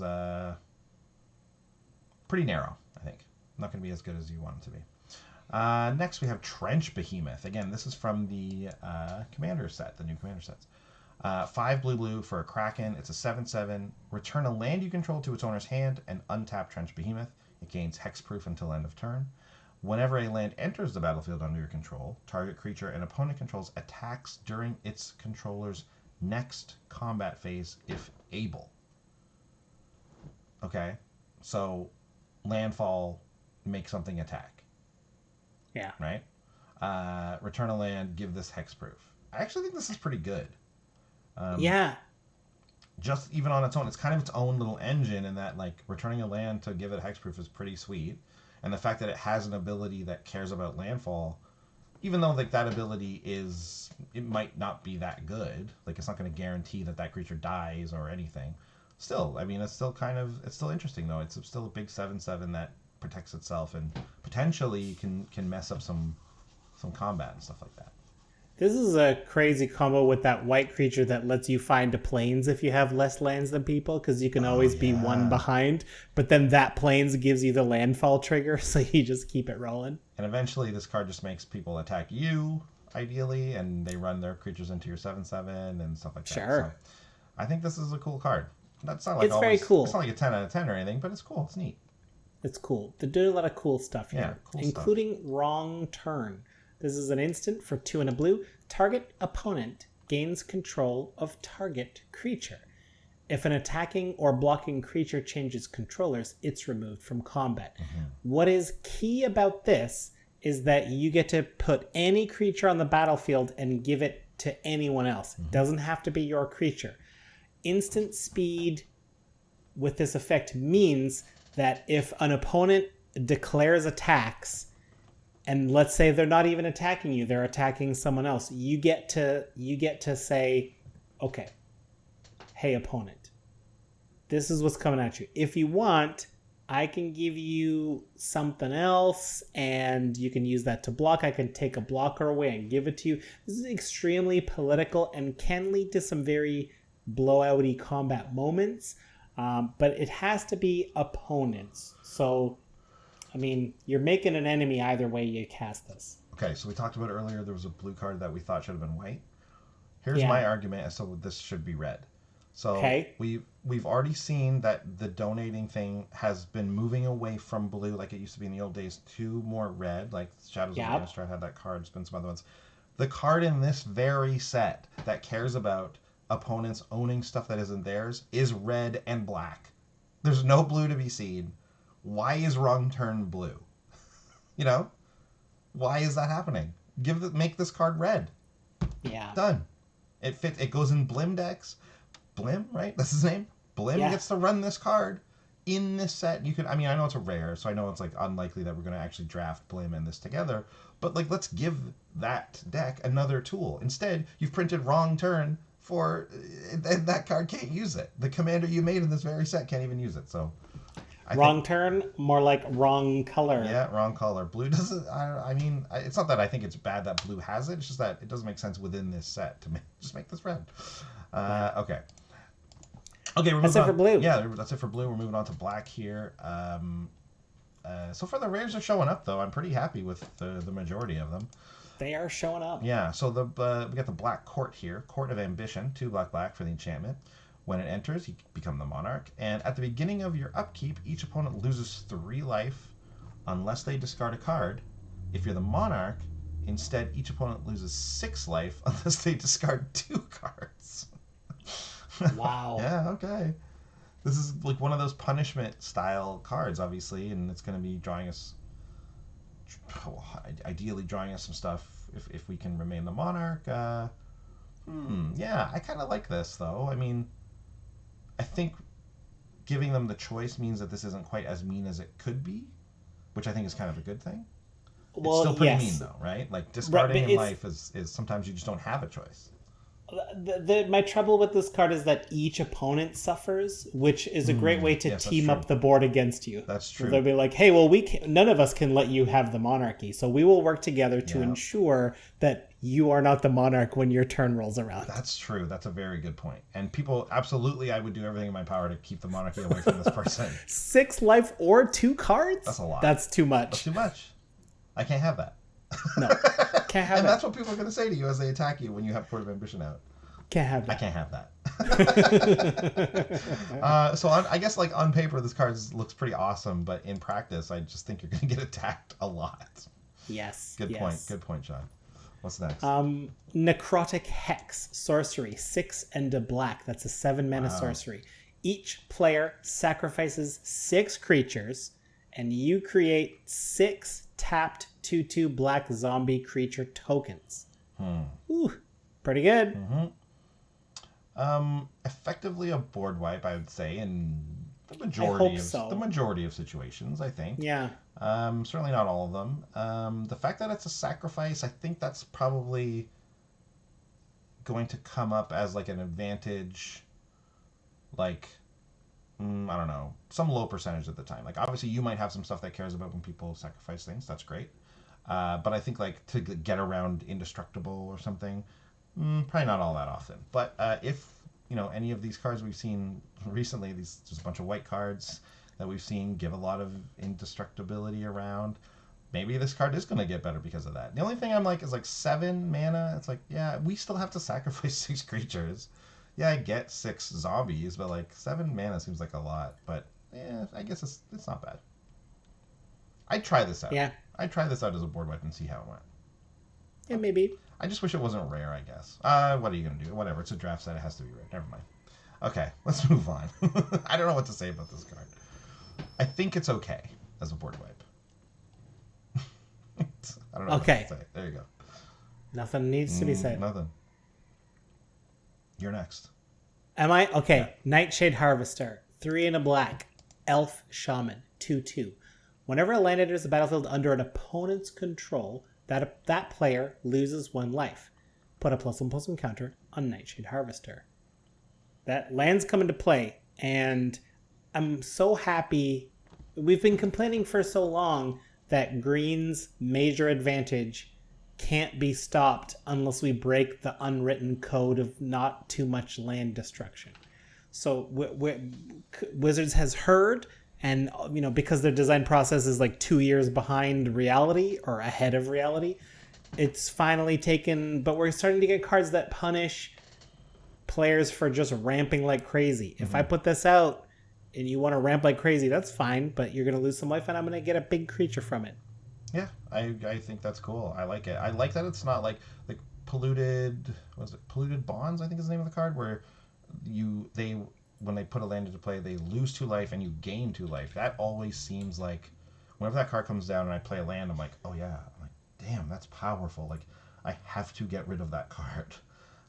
Whereas Nightshade Harvester feels like I'm going to be able to ignore it for a little while, and then the creature is going to be tough to deal with eventually. But I feel like you're going to get a good amount of life loss from this, and I think you'll be I think that's a good thing. I think that means it's going to fly under the radar enough that it'll be effective. I think that's a good thing. Did you know Polluted Bonds was $20? What? No, I did not. Yeah. Weird. Is that I wonder if that's recent. It only has the one printing. I'm looking it up because I'm so curious. Fascinating. I don't even know if I have a copy of it. Next card here. Oh, this is a big one. This one had a lot of chatter. This is you. Opposition Agent, 2 and a black, flash, 3/2 human rogue. You control your opponents while they're searching their libraries.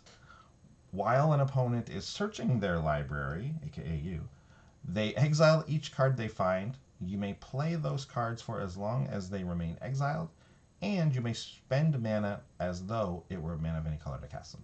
So when I first saw this card, I was like, wicked, this is so fun. I get to control them, but just while they're searching their library, and I get to take the card that they're searching for, and I get to play it. And I was like, this is like a fun thing. I get to like steal an Evolving Bonds. I get to steal a basic land, or I get to steal a little tutored card or something like that. Here's the part that I didn't think about in my haste. Then I tweeted it. I was like, I love this card. And then I was like, wait a second, I hate this card. Because it keeps doing it. It doesn't stop. So now no one can search their libraries. Right. Which, is not the end of the world. Like, I like a card that actually stops tutoring. I think that's fine. But a card that stops Evolving Wilds from working is like, I don't love that. So I almost wish it didn't apply to lands. You know what I mean? I mean, it's another way to combat green's excessive ramp without land destruction. Yep, it's true. I almost would like a version that just did that, though. That would be interesting. This is another card that, like, can this be white? See, this Can we do that? Yeah, I get what you're saying, because it does that. Stopping the libraries thing is a white thing, but black also has a thing where they mess with libraries. Usually they do some damage or something as you're searching libraries. So I don't know. I mean, it feels like... There's enough here. Yeah, there's enough here that this feels okay to be black for me, for sure. Okay. But I think this is like not a miserable card, which I've seen a lot of people say, but I don't think I'm gonna run it. Listen, it's only miserable if you want to cheat the rules of the game. If you want to get around, if you want to get around this 100 card format by putting 9 tutors in so that you effectively have a 10 card deck, then you are arguably against the spirit of Commander. So this should feel bad. If you just want to ramp like crazy and put out 1,000 lands in 4 turns, okay, maybe reel it in a little bit. Like I think this is only miserable against people who try to, like, if you obey the speed limit of Commander, Opposition Agent has no problem with you. Sean's got some love for Opposition Agent.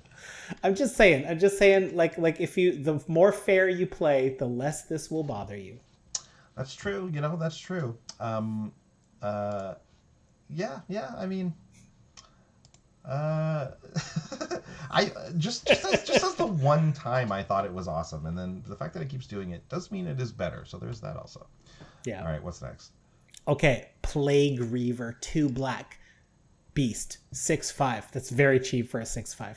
At the beginning of your end step, sacrifice each other creature you control. Oh, I see why now. But you don't have to get to your end step, because you can discard 2 cards and sacrifice Plague Reaver, choose target opponent. Return Plague Reaver to the battlefield under that player's control at the beginning of their next upkeep. So you basically, if they don't have a sack outlet, if either of you have a sack outlet, this card does almost nothing whatsoever. Yeah. But if an opponent doesn't have one, this is a way to kind of eliminate most of their board. Right. Except for this. But they can also do the discarding 2 cards and sacrificing a thing, right? It's true. I'm going to assume that you're better positioned to handle that than they are. For sure. So it's kind of a win-win for the person who has it in their deck, though, right? You either get a 3-mana 6/5, which is sweet, and I feel like if you get it on turn 3 or sure. early, it's like, who cares? Right. Who cares? Sacrifice everything else I control. I don't control anything. And then obviously, yeah, in the times when you can give it to someone who's going to hurt them, it's pretty sweet. They can get around it, though. I kind of don't like that. But anyways, what are you going to do? Because they can just give it right back to you, can't they? I mean, what an interesting game of chicken. It's interesting. I think it's going to create some fun situations, though. I Yes. like cards like this. Yes. Rakshasa Debaser is the next card for black for a cat demon. It's a 6/6. When it attacks, put target creature card from defending player's graveyard onto the battlefield under your control. So already, this is a 6-mana reanimate spell on just the attack. And it's a 6/6, so it's not a small creature. Like, that's good. And it has an encore for 6 black. So for 8, we can get, again, upwards of round 3 for a 4-player game. Just creatures onto the battlefield once we attack with these 6/6s. Like, very good. I think this card's great. This card's great even as itself as a reanimate target. Like, I'll reanimate Rakshasa Debaser, and if it has haste, great, I can attack. Or otherwise, it's just threatening to just bring back the biggest thing in the graveyard. The 6-mana bar is so hard because we're obviously going to compare it to Grave Titan, and it's certainly not as powerful right away as Grave Titan, but potentially, Grave Titan gives you something right away, even if they deal with it. But I think this is more fun to me. I like this more than Grave Titan. I like that there's something out here for players who weren't playing when Grave Titan was around. So Grave Titan is a fairly expensive card. It's not super expensive, but it's like, if we want to save money, we're going to buy this card because it's half the price or whatever it is, right? It's much cheaper. If you, Encore is just kind of a different take on what Grave Titan is doing anyways. I mean, obviously you have to spend more for it, but I like the idea that, I don't have Grave Titan. I've got Rakshasa Debaser, and it's good in different situations. So I think that's cool. I'm with you. Next is Zat's Will. 4 and a black. This is a Screaming Bald guy. It's an instant. You choose one. If you control the commander, you get to do both. Each opponent sacrifices a creature they control with the greatest power. So that's good. I like that for commander. Yeah. And then the other one is exile all cards from all opponents' graveyards. Then create X01 black Thrall creature tokens, where X is the greatest power among creature cards exiled this way. So all opponents' graveyards, whatever the biggest CMC for creatures is... Oh, sorry, power, not CMC. Whatever the greatest power is, we get that many black Thralls. This is good. Yeah, I mean, the double whammy with your commander, everyone's sacking their biggest power creature, so you're definitely going to hit something fairly significant. I also don't mind... I mean, there are much cheaper ways to empty graveyards, but I like exiling all the... for 5 mana, exiling all graveyards but yours, sometimes that, it's useful. I feel good when this is in any black deck because I know I'm going to be up against a graveyard deck, and I'm going to be happy to draw this with or without my commander. The problem with Graveyard Hate is that you kind of always have to decide, is this going to be worth a whole card? Because most of the cards that do it, Relic of Progenitus, Tormod's Crypt, whatever. The ones that we're kind of used to are just that's all it does. And it's pretty good at doing them, but do I want to dedicate a whole card slot? Zat's Will is okay, well, I get a creature from them, I get to clear their graveyards, and I get a bunch of tokens. It's sweet. 5 mana is not cheap, but I think that's a lot for 5 mana. Yeah, So I'm into it. I agree. Yeah, I'm into it. Are we? Oh yeah, we're clear with black cards, and we're moving on to red rare cards. The first one is Blazing Sunsteel, and it is the one from the Commander decks. 1 and a red for an equipment. Equipped creature gets +1/+0 for each opponent that you have. Interesting. Whenever equipped creature is dealt damage, it deals that much damage to any target. So it's like that stuffy doll kind of effect. And it equips for 4. I do love the stuffy doll effect. I think it's very interesting that we now have an ability to spread it around in a creature that actually wants to tussle, that tussles pretty well. So now it's not just a kind of a fact on the board. It's like we have to deal with this. And if we do, I'm going to move that equipment and you'll still have to deal with it. I like it. Works really well with that aura that gives indestructible, obviously. Ooh-wee. Pretty nice. So yeah. Yes. Yeah, this is cool. This is cool. Ability we don't see, like you're saying, like we don't see that too often to be able to move that around. So that's the big plus of this set. They're giving us stuff we have never seen before in Commander. Yeah. And I don't think it's like I was worried when the set came out that they were going to do what they did to Standard and basically push a bunch of cards so much that they had to be banned, so many emergency bannings in Standard. And it's like, well, if they do that to Commander, that sucks. But it looks like they've kind of hit it on the head. Like, I wasn't kidding when I told Gavin on stream that we have no complaints about this set. It is really good. Power level is right where I like it personally. A nice medium. Okay, next is Court of Ire. This is the red court. 3 red, enchantment. When it enters, you become the Monarch. At the beginning of your upkeep, Court of Ire deals 2 damage to any target. If you're the Monarch, it deals 7 damage to that player or permanent instead. Okay. Wow. Okay. I mean, unlike the black one, it's not every opponent. So you might be able to make a deal where you're like, hey, don't steal the monarchy from me and I'll make sure I'll hit this guy. Also, if you don't have the monarchy, 2 damage to any target, it's bad. It's bad, right? That's not good enough. You're probably not killing anything. You're just going to go 2 damage to someone's face. But also there's a lot of cards, a lot of decks where this is going to you're going to double this damage. Or we're going to hit something and it's going to care about taking that damage, with that stuffy doll thing. Although I guess that's kind of redundant at that point. But, so I think this one's neat. This one's cool. 7 damage becomes a lot if you can hold on to that monarchy, that's for sure. Yes. You'll kill stuff with that. Let's talk about Emberwild Captain. It's 3 and a red for a Djinn Pirate, 4/2. When Emberwild Captain enters the battlefield, you become the Monarch. Huge theme in this set. Whenever an opponent attacks you while you're the Monarch, Emberwild Captain deals damage to that player equal to the number of cards in their hand. If you want the monarchy back from me, it's going to cost you some life. Mm-hmm.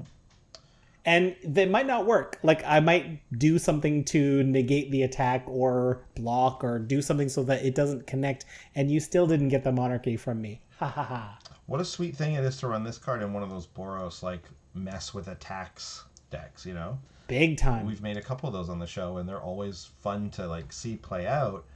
And so if, this is another, what's it called? This is another warning sign, do not attack me, because not only might I just mess with your combat so badly that you're just going to regret it, but you're going to take a bunch of damage from this captain too. I think it's really you have to pay to play. Yeah. If you want to test me, it costs you. I think this is good. I mean, this is a Djinn Pirate. There's also that. So attacking in Pirate decks is what you want to have happen. So Monarch in Pirate decks is awesome. This guy in Pirate decks, therefore, is awesome. And this goes in a bunch of other decks too. So I think this card's really good. Yeah. I love that most of these Monarch cards are about 4, which is a great price. Good call. Yeah, yeah. This being a 4/2 means it doesn't attack well, but I don't think you want to attack with this guy anyways. No. I mean, I want to block with him. You're going to take some damage, and you're probably going to lose something, unless it's huge. Okay, next we have Flamekin Herald, 2 and a red. For the Elemental Wizard, it's a 3/2, and it says, Commander spells you cast have Cascade. So now, all of a sudden, your commander just has Cascade if this guy is out. Interesting. Yeah. I don't know how great it is. I mean, it's a little bit of setup, but I mean, I'll take it. It's fun. I'm glad they printed this. Yeah, it's neat. I'm with you. I don't exactly know where it goes. Obviously, if you care about Cascade, obviously. But Yeah, I don't know. Flamekin Herald looks like maybe we throw this in the tribes that care about it. Maybe it's an elemental. Maybe it's a wizard. Maybe it's just good overall. But anyways, it seems I good. think I want to run this if my commander costs 4 or more. Yeah. Because I play this and then I play my commander. Excellent. Yeah, sweet. Good call. What's next? Jessica's Will. This is the red will spell. We get to have 2 modes. We get to do one or both if we have our commander, or any commander. Mode 1 is add red for each card in target opponent's hand. A little bit of a ritual there. The other mode is exile the top 3 cards of your library. You may play them this turn. So for 3 mana, somebody's got more cards than 3. So you're going to net mana from this. And if you control your commander, you also get to use some of that mana to cast extra cards. You can play them. That means lands are hittable. Yeah, this is really cool. We talked about this when it first came out, and the adding red for each card in target, so making this like a really good ritual, right? Because you're like it's not outside the realm of possibilities for someone to just have 7 cards in their hand. Right? Not at all. that's totally reasonable, especially at like 3 mana. Like you can do this on 3, and then do something with that additional mana. And then obviously there's lots of situations where this is just busted. So I think this card is very powerful. Very fun. Yeah.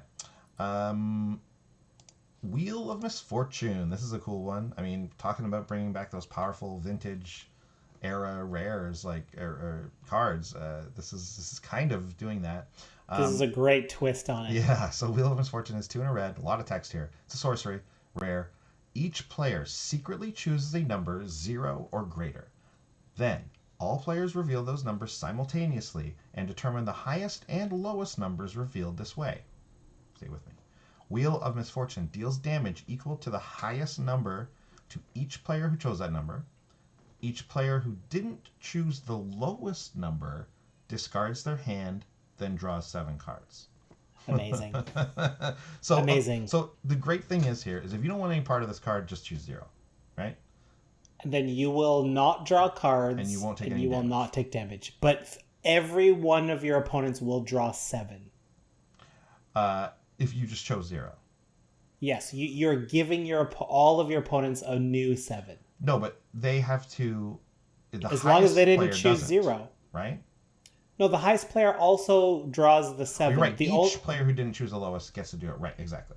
Right. One person gets punished on the top with life, and one person gets punished on the bottom by not getting any cards. By not wheeling, right. By not wheeling. And there's basically always going to be someone who wheels, I think. Or sorry, it chooses 0. Because you're going to have some... You think? I think so, because I think you're going to have someone with a mitt full of cards who is like, well, I don't want to get rid of these. These are too good. I don't like... And if I have 6 cards, going up 1 card isn't going to be worth the turn I have crafted, in my head here. Or if I have more than 7 cards, I'm probably not doing this either. That's true, but what if the player to your left had 1 card? Do you fight a little harder to make sure they don't get to draw 7? Is it better for you to exchange your 7 for giving them 6? I think that it probably is correct to do that, but I don't think that's how a lot of players think. I think that they're more like, well, sure, you get to draw 6 cards, but I have my sweet hand here, even though it is only 5 cards or 6 cards or something. I bet but for the by most that part, logic, people will think that way, I think. But by that logic, though, if we're assuming someone at the table will pick 0, then we should all pick 1, and we'll take 1 damage and wheel. Yeah. Like good wheel. Yeah. I know. I kind of think that's... But then if we know that, then we're going to do this. We're going to do this thing. So when this card gets played, someone's going to pick 0. They're going to be sure. We're going to be like, okay. And then someone's going to pick 1. And then someone's going to, someone's going to pick a higher number, blah, blah, blah, whatever. My thing is like, it wants to set this up where everyone's going to be fighting to like try and pick the highest, but not pick a high number, but not the highest. But I feel like there's going to be someone just like, I don't want to do this. I don't know. I don't know. That's tricky. It's tricky for me. The fun thing is that it's the secretly choosing the number. That's the thing. Yeah. So even if you pick 1, like this is the thing. It's you don't know that I'm picking 0. No. So What if I'm also picking 0? Exactly. What if you're like, I'm going to pick 1 because I think Andy's going to pick 0, but then I don't pick 0. I pick... No, but what if I don't think that? What if I'm the guy who thinks I don't want to wheel, I'm picking 0 secretly, and you think I don't want to wheel, I'm picking 0 secretly, and then like one guy, like it's just so weird. I know. There's so many weird possibilities with this card. Yeah, I don't know. It's going to be fun to see it play out for the first time. Because I think that's really, truly when people are going to grasp what this card does. I mean, I think we grasp it. I think we understand it here. We're just running through the different possibilities and like the high end and low end and stuff like that of what people are going to do. But I think when we see this play out in our first game, our first Commander game, I think we're going to truly be like, okay, I think I understand what I have to do every time this comes up. Pick 5 or something. I don't know, man. But like once that precedent is learned, then it all changes. Yeah, exactly. Right? It's a fun card. I'm glad it's what around. Do you do? What do you do about this? What do you do about this? You cast the card, and everyone secretly chooses a number. But while we're choosing, I'm allowed to say I'm picking 4. but I don't have to pick 4. No, like I can just say that. You've ruined your like credibility going forward from that point. I just don't believe for Sean Wheel when of he says anything. For Wheel of Misfortune, For maybe. Wheel of Misfortune, yeah. Also, so the reason I go back to the reason in the first place why I bring up that if you just don't want any part of this card, you can pick 0. So like Nexus running this card isn't gonna be great because the like they can just opt out of it. So it's not going to be that traditional wheel where I'm going to punish you by making you wheel. The wheel here is more of like it's going to be a good thing for them, or they're going to at least have to balance out whether or not they even want to do it. Yeah. So that gives it an interesting twist. That's different from pretty much every other wheel we know about. Okay. It's interesting. Yeah, it's a very interesting card. We'll have to rewind and find out if we talked longer about this or Jeweled Lotus. That should be interesting. Yeah, it's going to be close. Okay, that's it for red cards. Let's move on to the green and the rare package. Just as a heads up, there are far fewer uncommon and common cards that we're going to be talking about. So we are well over the halfway point at this point. Yeah. Bio-Waste Blob is the first green rare. It's 2 green for an ooze. It's 0/0. It's 0/0, but oozes you control get +1/+1, so it's kind of always 1/1. At the beginning of your upkeep, if you control a commander, create a token that's a copy of Bio-Waste Blob. So classic oozes, right? Like it's 1/1, but if you have your commander for the next turn, you have another one, and they each give oozes +1/+1. So now they're both +2/+2. Then they will all be +3/+3, etc., etc. This is Gelatinous Genesis over time. Yes, yeah. I mean, this is I love seeing something fit so perfectly where it should, and like seeing this ooze card get created is like, oh man, I love it. Like this is exactly what you want oozes to do. This is what they should do. It's like, I don't know. It's just great. It's not super expensive. It's great. It's fun. Yeah, it's very fun. The Magic community loves a ooze. We love a ooze. We love an ooze. We stay at an ooze. We stay on ooze. Okay. Not much to say except that this card is cool and fun. Next is Court. It's the green Court. Court of Bounty. 2 green. Enchantment. When Court of Bounty enters the battlefield, you become the Monarch. At the beginning of your upkeep, you may put a land card from your hand onto the battlefield. If you're the Monarch, instead, you may put a creature or land card from your hand onto the battlefield. So, remind me, what do the other courts do? The red one deals 2 damage, or it deals 7 damage. The black one drains and discards, or double drains and discards, right? 3. Well, not even drain. You don't gain that life. You don't gain that life. That's important. Yeah. White makes a 1/1 spirit, or a 4/4 angel. It's notable. Blue. What does blue do? I truly forget what blue does. Oh, the blue one was the mill one. It either mills 2 or it mills 10.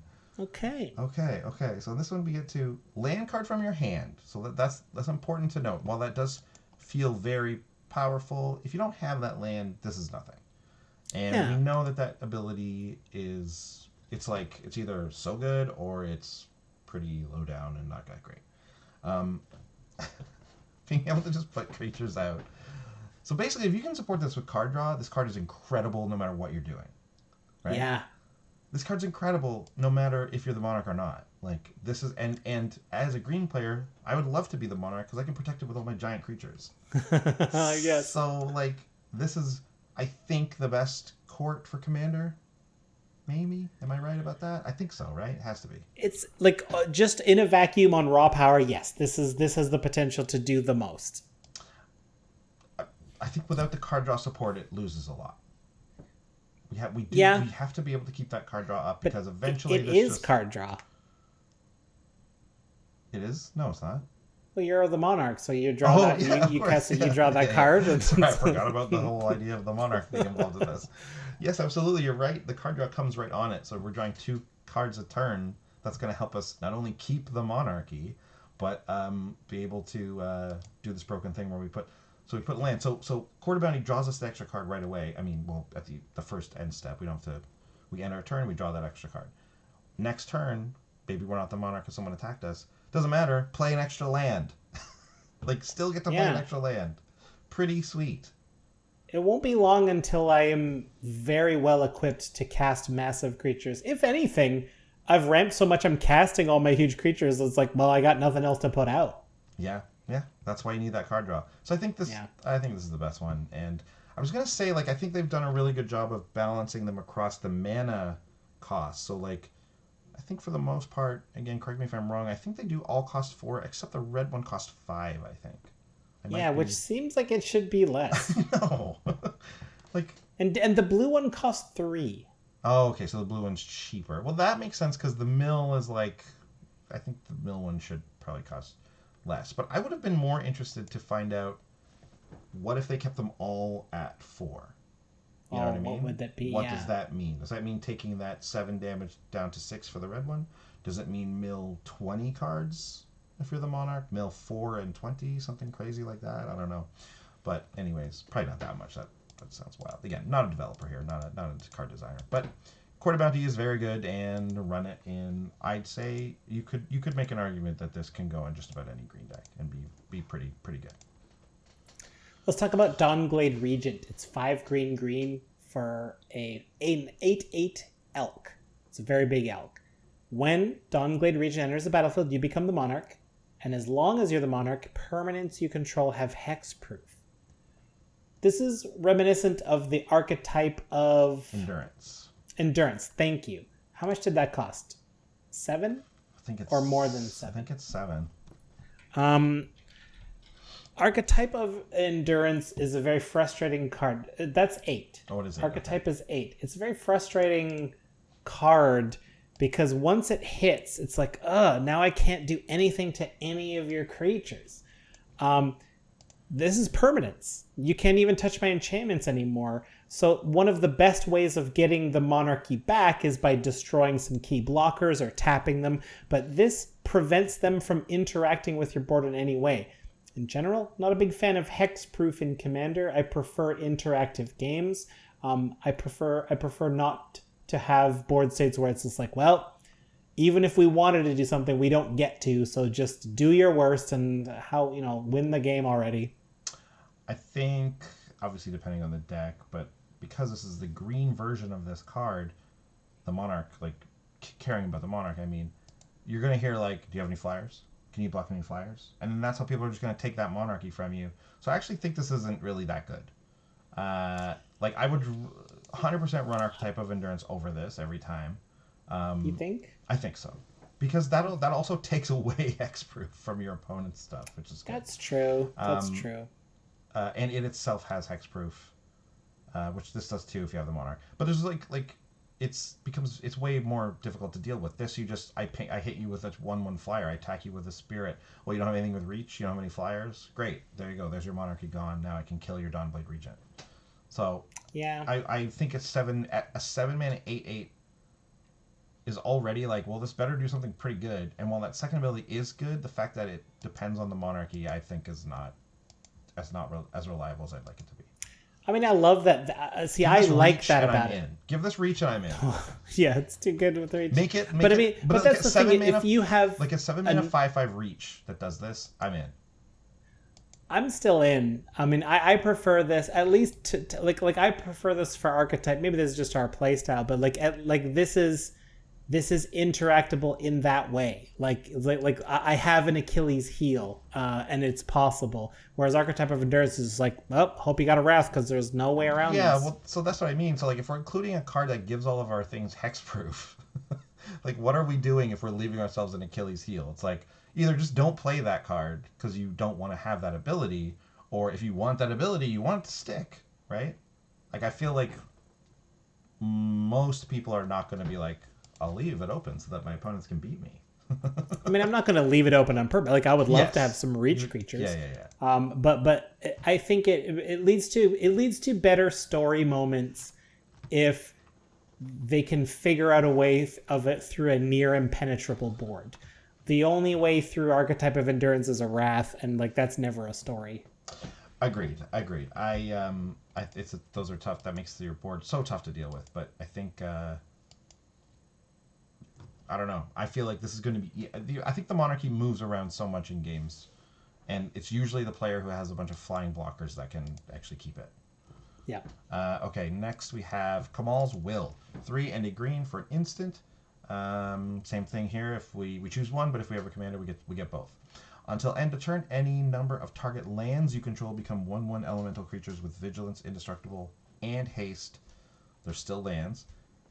The second part is choose target creature you don't control. Each creature you control deals damage equal to its power to that creature. So 4-mana instant, all your creatures fight one other creature. And your lands... Not fight, punch. Sorry, that's what I mean, punch. Bite. Bite. So they're not dying. I don't know. What do you think? I don't know. I think this is like super narrow in that it makes all our lands creatures. I think it's great because, I mean, it's not just a random good card, but like I'm going to put this in a deck that wants to go wide, and making all my lands elementals with vigilance, indestructible, and haste makes them super wide, so that when I follow up with some sort of... They're vigilance, so I'm allowed to attack with them, and I still have their mana, minus the ones I use to cast Kamal's Will, to like cast some sort of anthem, some sort of team pump effect, activate an ability that pumps up all my creatures. I think if your deck wants this, this will be a very strong card. They become elementals, which is also kind of interesting for certain decks. I know Angry Omnath and the sacrificing of elementals becomes very interesting once I can sack all my lands to sack outlet and just throw so much damage around. So that's interesting. True. All right, what's next? Ooh, next up is Magus of the Order, 2 green, human wizard, 3/3. The ability is green and tap, sacrifice Magus of the Order and another green creature. Search your library for a green creature card, put it onto the battlefield, then shuffle your library. This is, what's it called? Natural Order. Natural Order. Which is, I believe, 2 green instant do this? 2 green sorcery. Sorcery, okay. Yeah. 2 green sorcery, sack a green creature and get a green creature from your library. Yeah. Very good card. I'm always grateful for more Magus cards because they're usually functionally similar and more fair than like oppressively expensive and brutal cards. Absolutely, yeah. And just that much worse because like it's on a creature that has to tap usually. So the people running extra competitive decks are not looking for these cards, but us casuals are loving them. So I love the Magus of the Order. Very fun. And like it's a powerful ability. Like I'm saying, like us casuals love them, but like, dude, this gets you your, what is it? The trample boar thing. It gets you all those guys. You can just win the game after you get to do this. So anyway. Next is Root Weaver Druid, 2 and a green for the elf druid, 2/1. Whenever it enters the battlefield, each opponent may search their library for up to 3 basic land cards. They each put one of those cards onto the battlefield tapped under your control, and the rest onto the battlefield tapped under their control. Then each player who searched their library this way shuffles it. Okay, Love it. 4-person game. Let's take a look at this card, right? Okay. Everyone finds 3, right? Well, we got to go in order. We got to go in order. So I I cast it. Right. and we go to my left. You're to my left. It's only Andy, opponents, so it doesn't. You don't. I know. Yeah. Okay. So we start with my left, which is you, and I say, Andy, do you want 2 lands and give me one? Yes. Great, cool. So like Andy's up a land on me. He just went up 2. So I go to the next person, Butler. I was like, hey Butler, do you want 2 lands and give me one? He's gonna say absolutely because now it's all even, right? Right. So now we all have 2, but there's a third player who didn't get to play yet, Yeah. who is behind everybody. So they kind of have to say yes. They have to. And now I'm up 3, and everyone's up 2, and I'm so happy about it. Yeah, because you're net up 1. Which is, Yeah. And the reason why I don't think this is actually and it's different from the temp cycle, right? Or the temp, especially the green temp. You get 3 basics. You know, you're not getting any kind of weird, crazy lands like the temp thing, and you're not up like 3-1 on everyone. You're up. Yes. You're up like 3-2 on everyone, which is a big difference. So yeah, you're up 1 land on us, but we also got to ramp 2 lands, which lets us do stuff too. I think this card is really good. I think this card's so good for fun. everyone. It's perfect. Like Commander thrives when everybody gets a mana boost, and then we all start flinging haymakers. That's when Commander's the best. Absolutely, couldn't agree more. I think this card is a lot of fun. I'm gonna love it in. The question really comes up is when I'm playing this in a landfall deck. Oh. I'm playing this in like an Omnath deck. Pick your choice, whichever Omnath you want to talk about. Yeah, right? I'm playing it in any of the Omnath decks. Then do you do it? I think the answer is we have to look around the table and be like, do we really want to give this guy 3 land drops? Like, no, right? But you still have to do it in order, so the last person to act gets to like either cheese everyone out and be the only one to do it, or because like if everyone agrees on no, and you're last like, you know what, I think I might, because now I am up 1 on everybody. I'm up 2 on everybody else, and I'm up 1 on you. 1 on the Omnath guy, like. But you gave Omnath another land drop, which is so I don't know. good. I don't know. Like, this is an exciting card just by imagining. I can't wait to resolve it in real life. Yeah, I agree. This is a fun card. What else? Sweet Gum Recluse. 4 green for a 0/3 spider with flash and cascade and reach. 0/3 is too small for 6 mana, but flash, cascade, okay. You have to be big when you have cascade, otherwise you don't hit anything. Yeah.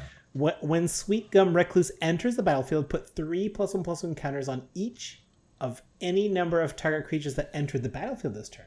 So the Sweet Gum Recluse will be one of those creatures, and it's going to be a 3/6. And if you cascade it into a creature, that creature also gets 3 extra +1/+1 counters on it. That's pretty decent for 6 mana. Yeah, that's not bad. That's not bad. And a nice big reach creature is always helpful. I'm probably going to kill something. Like there's a very good chance a 3 toughness or lower flyer's coming in, and I flash this in, get my extra card, and kill that thing. That's true. That flash becomes really important. And in any kind of green-blue deck or something else, the flash is nice because you're just going to be able to keep any instance in your hand alive, right? That's really good. Yeah. Anyone who has that fear or they get really grossed out by looking at like anything with lots of little holes in it hates this card. Yes. Because that abdomen of that spider is just, that's creepy. Yeah, that's creepy. The gross eggs coming out of it and the little holes everywhere. Yeah. Okay. Next. Colorless. We're green. We're colorless now. We're colorless territory here. And the first colorless rare we're talking about is Blade Griff Prototype. 5 generic for the 3/2 artifact creature Griffin. It has flying. Whenever it deals combat damage to a player, destroy target non-land permanent of that player's choice that one of your opponents controls.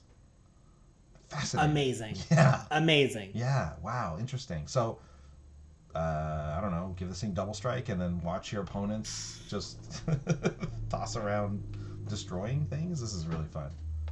So political. Hey, Andy, is there something on Butler's board you want dead? Will you let me hit you for 3 and you can just destroy it?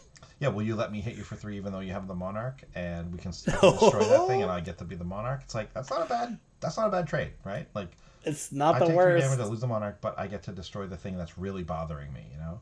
There's a lot of games where I'm up for that. Yeah. So that's really, this is a well-placed in the draft environment, obviously, for this set, but also I think a really fun commander card. Very fun. Very political.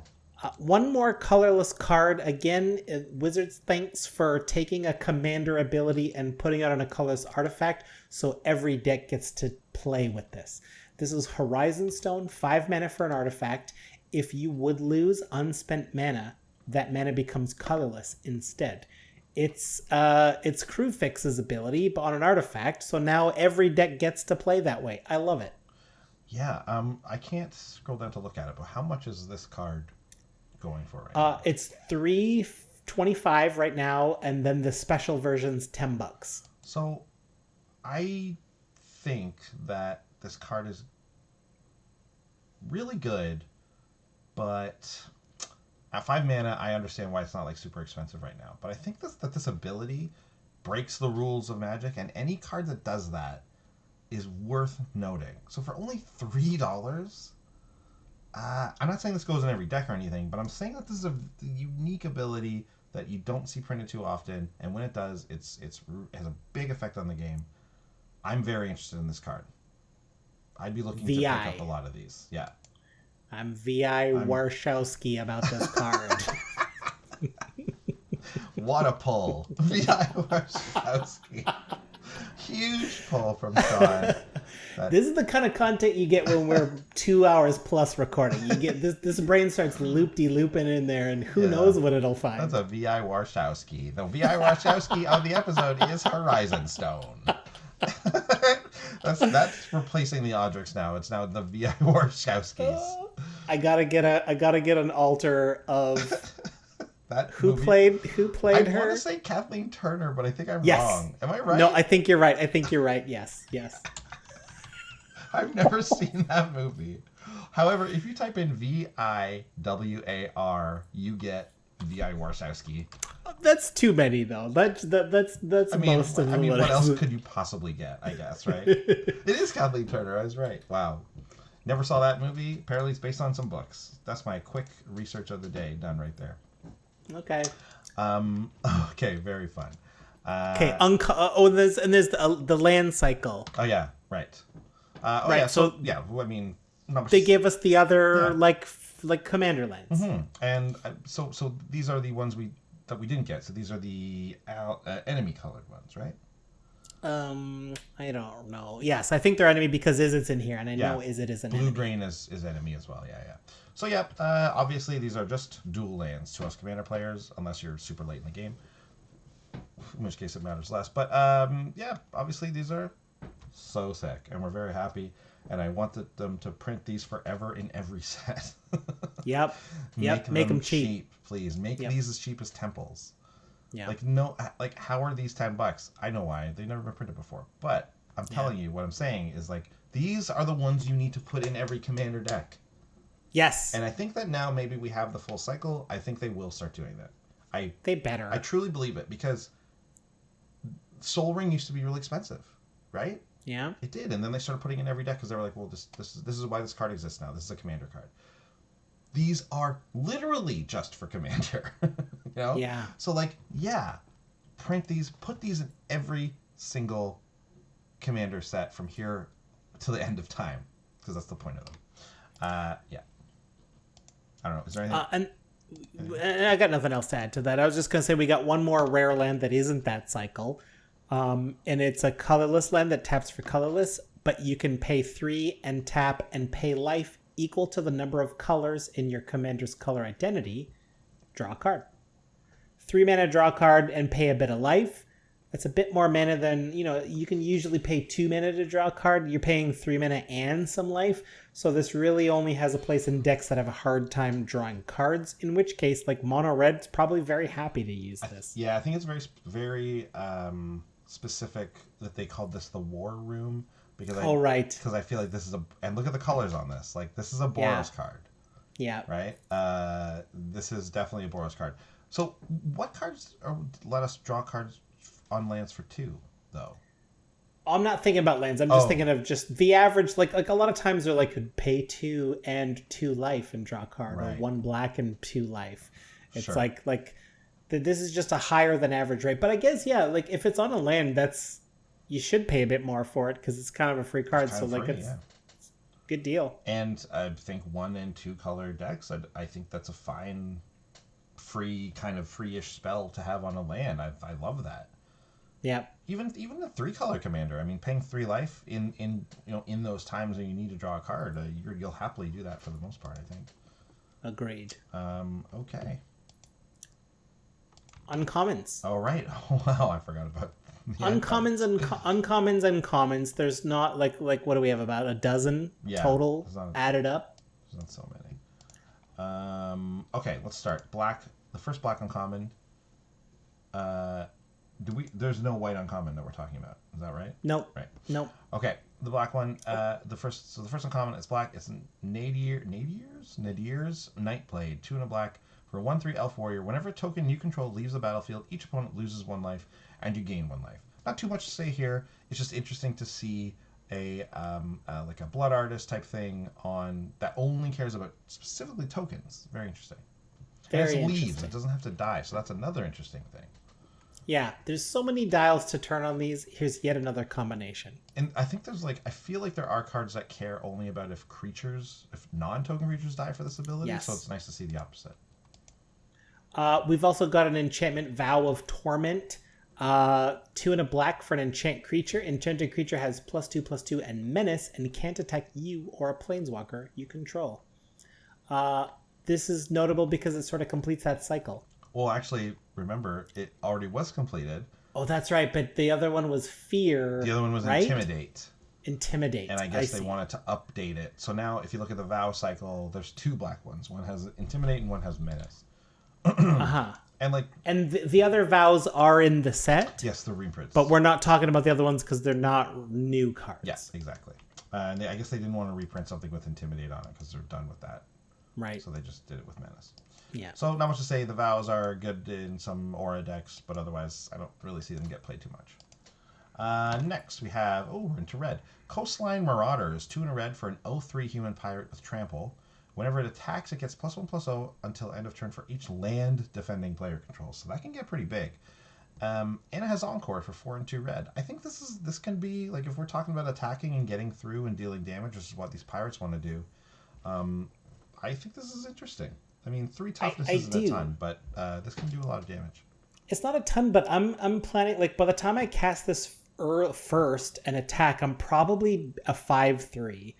And they can't chump it because I'm just spilling the damage through. And I love having it in my graveyard because later on in the game, when everyone's got like 6 to 10 lands, I'm hitting everybody for 6 to 10 for 6 mana with trample. I think this is going to do a lot of damage in a nice little package. And that's just on its own. We're not talking about any damage doublers or nothing else, any equipment or anything else like that. This card is actually, I think, sneakily pretty good.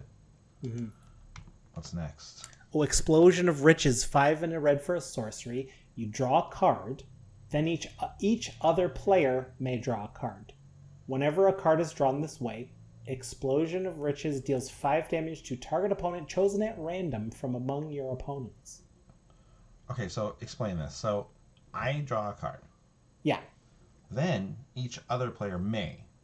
So it goes to me. It goes to me, and I say, like, I will say yes. So I do that, and then Explosion of Riches deals 5 random damage to one of your opponents. Oh, so you're like, maybe not me. Right. Might not be you. So you'll, but definitely not me because I cast. Definitely not you. Which is good. So I feel like your opponents will all take cards because there's a very good chance they won't take the hit. But if they all do that, there's a higher chance that you will take the hit. Right? Like, yeah, then it works out by average. Then everyone takes 1 hit. It's perfect. Yeah, exactly. So that's very interesting, and it's going to be, there is going to be the one time you do this where the person's like no, and then the other 2 or 3, whatever, 2 people choose to do it. Hits them. And it just hits that guy, or even just everyone draws and it always hits him. It's like, oh man, I took 15 damage from this thing. Like, it's gonna happen. Yeah. It's just gonna happen. Yeah. But actually, so the first one that I draw also does it, right? Yes. Your riches explode too. I think. Is it? Well, yeah. The only thing that makes me think maybe that's not the case is that it says whenever a card is drawn this way, draw a card. So I think I'm... Yeah. Yeah, I guess it just I doesn't mean think anything else, any other draw abilities or anything like that, right? Yeah. Yeah. Okay, cool. I like that. So someone could take 20 damage from this card. Yeah. If everyone draws. That's crazy. Fun. 6 mana, though. Not cheap. All right. What's next? Fathom Fleet Swordjack. 3 red Orc Pirate. 4/3. Whenever Fathom Fleet Swordjack attacks, it deals damage to the player or planeswalker it's attacking equal to the number of artifacts you control.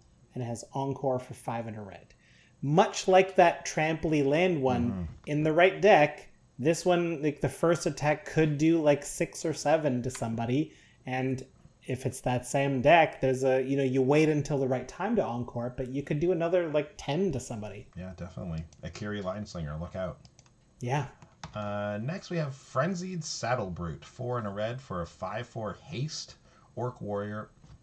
All creatures can attack your opponents and planeswalkers your opponents control as though those creatures had haste. This is very cool. So it gives everyone haste. Yeah. But not only for you. for attacking your opponent. So not for attacking you. And your stuff gets haste too. Yeah. I think this is very good design. Very fun and very good design. I love it. Yeah. A 5 mana 5/4 is fun too and everything. I don't know. I just think it's actually this card's awesome. I'm happy it's an uncommon, I guess. Yeah, I'm kind of surprised at how many red cards we're talking about in the uncommon slot here, aren't you? It's true. And here's one more. Wow. This is Volcanic Torrent, 4 and a red for a sorcery with Cascade, and Volcanic Torrent deals X damage to each creature and planeswalker your opponents control, where X is the number of spells you've cast this turn. It's going to be minimum 2. Unless somehow you cascade into something that you don't want to cast. But the thing that you cascade into is the first spell. This is the second spell. So it's minimum 2 to everything your opponents control.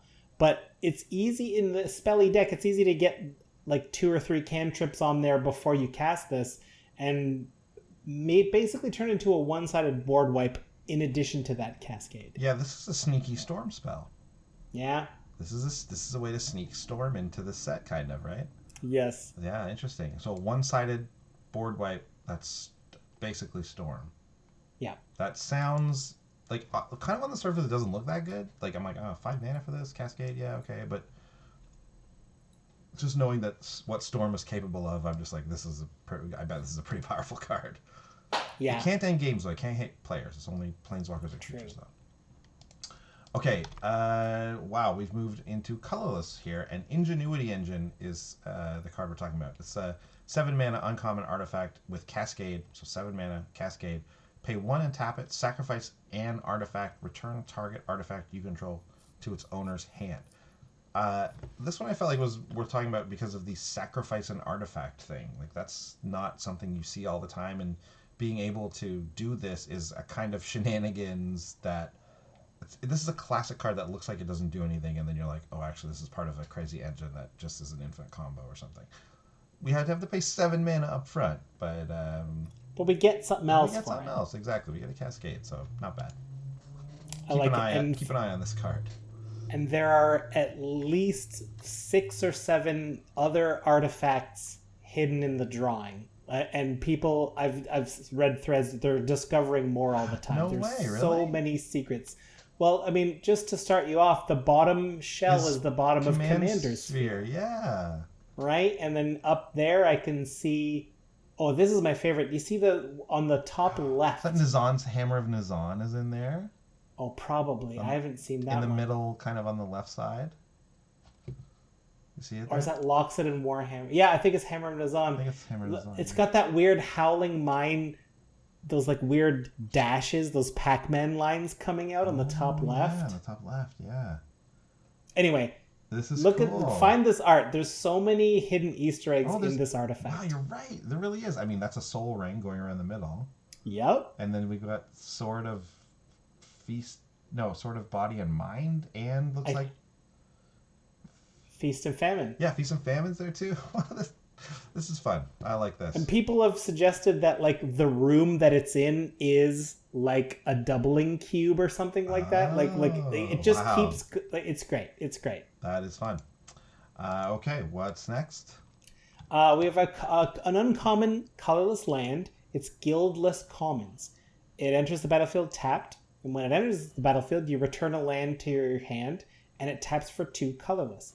This is like all those other guild lands that tap for 2, but you bounce them. It's a Ravnica bounce land with no guild association. I love that they finished it. Yeah, a colorless Karoo. Yeah. That's great. Always good cards. We're on to commons. Aren't very many of these, but there are a couple that caught our eye. Azure Fleet Admiral was one of them. It's a 3 and a blue for a 3/3 human pirate. When it enters the battlefield, you become the Monarch, and Azure Fleet Admiral can't be blocked by creatures the Monarch controls.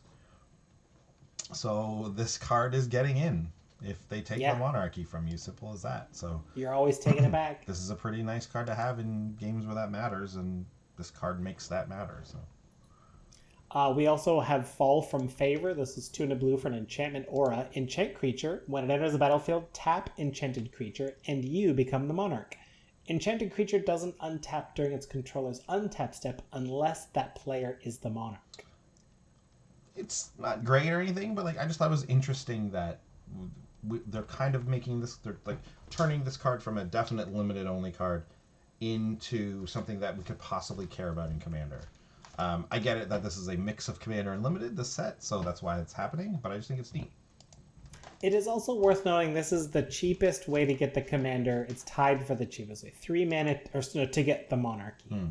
3 mana. Okay, yeah. Next is Forceful Denial. 3 blue for an instant with Cascade that says counter target spell. So we spoke earlier about how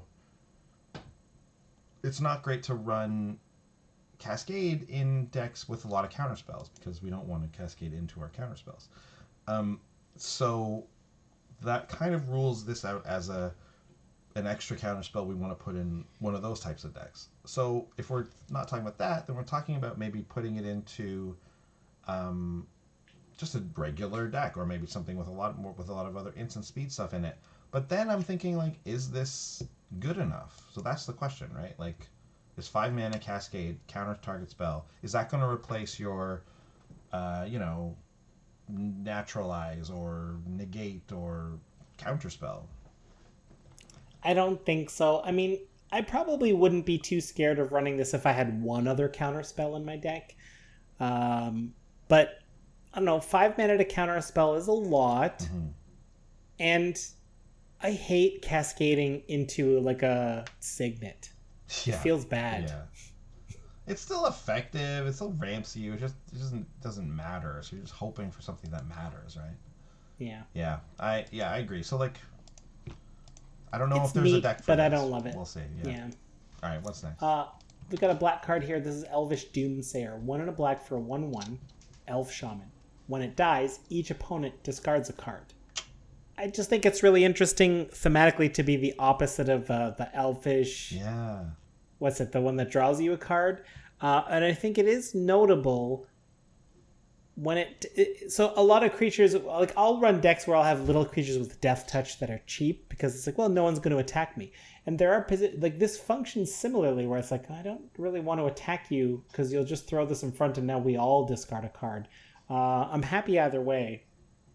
Yeah, I think this actually gets really powerful when we're talking about recurring creatures and yes. sacrificing them and stuff. So this ability actually can get out of control. Yeah. There's another version of it for those decks. All right, next is Exquisite Huntmaster, 3 and a black for a 4/2 Elf Warrior.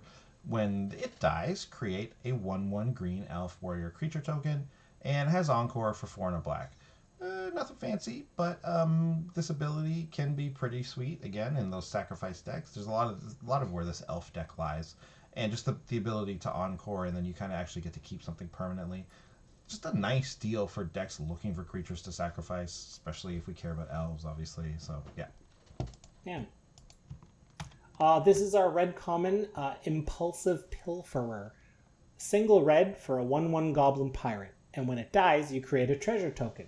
So it has paid for itself resource-wise by mana. But it also has Encore for 3 and a red. As we know, you get a few copies of it. They attack. As 1/1s, they're probably not doing anything, but they will turn right back into mana, which is kind of a way to bank the mana, right? I'm going to pay 4. I'll probably get 3 of these guys, but that's 3 mana I'm going to use later to cast something even bigger. This one looks like, again, one of these things. It's a little sneaky. I think this card is going to be even better than it looks, because anytime you kind of spend mana and keep a little mana around, and especially if it's like an artifact sitting on your board, I think that's pretty good. So I think this card is interesting. Oh, I turned it blue. Okay. Next is Natural Reclamation. It's a green card. It's 4 and a green for an instant with Cascade. Destroy target artifact or enchantment. So I feel like, I don't know, I almost feel like most of the time you're going to hit either a creature or some kind of a ramp spell off of this when you cascade into it. And that's interesting. That's kind of like, as a green player, I'm a little more interested in this than I think I would be, like, for example, than like on the counter spell. Yeah. Right? So, yeah, I don't know. It's just 5 mana is still a lot for this ability, but don't forget you probably getting something like that. So if you want to do that, go for it. Just to keep note. We're getting a lot of these like cascade on a classic spell, and just like, is it worth it? What are we getting? Yeah, it's so hard because it's random. Yeah, exactly. What's next? That's it. That's it. Yeah, we covered all the commons. Yeah. There it is. Wow. Okay. Well, that was a ton of cards. That's a ton of cards. All new stuff. So much Monarch. So much pirate and elf support. The pirates, is worth noting, look great. The new pirates look great. We didn't talk about too many of the elves. There was a few there at common that looked interesting, but I do think there's some fun elf stuff in here as well. But I think if we're talking tribes, pirates just got a lot of great stuff. Whether it's just pirates with monarchy on them or the monarch on them, to like actual the legends that they got are really interesting and good. So there's a lot of good stuff here for them. To no one's surprise, Admiral Beckett Brass was $1 until this all started dropping, and now she's 4.5. Still not super expensive, so that's good. Yeah, at least, right? That's that Hull Breacher is though. Hull Breacher is wild. Jewel Lotus, big money cards in the set, but and like I said, there's a couple of reprints that also hold a lot of value in the set. Scroll Rack still remained really expensive for some reason. Mana Drain. Yeah, Mana Drain is in the set. Vampiric Tutor. Oh, I said we would do the 2 legends from the Commander. Oh boy, I forgot. Okay, let's do these quick. Let's do these quick. How do we find them? I'm gonna have to pull them up here. Yeah.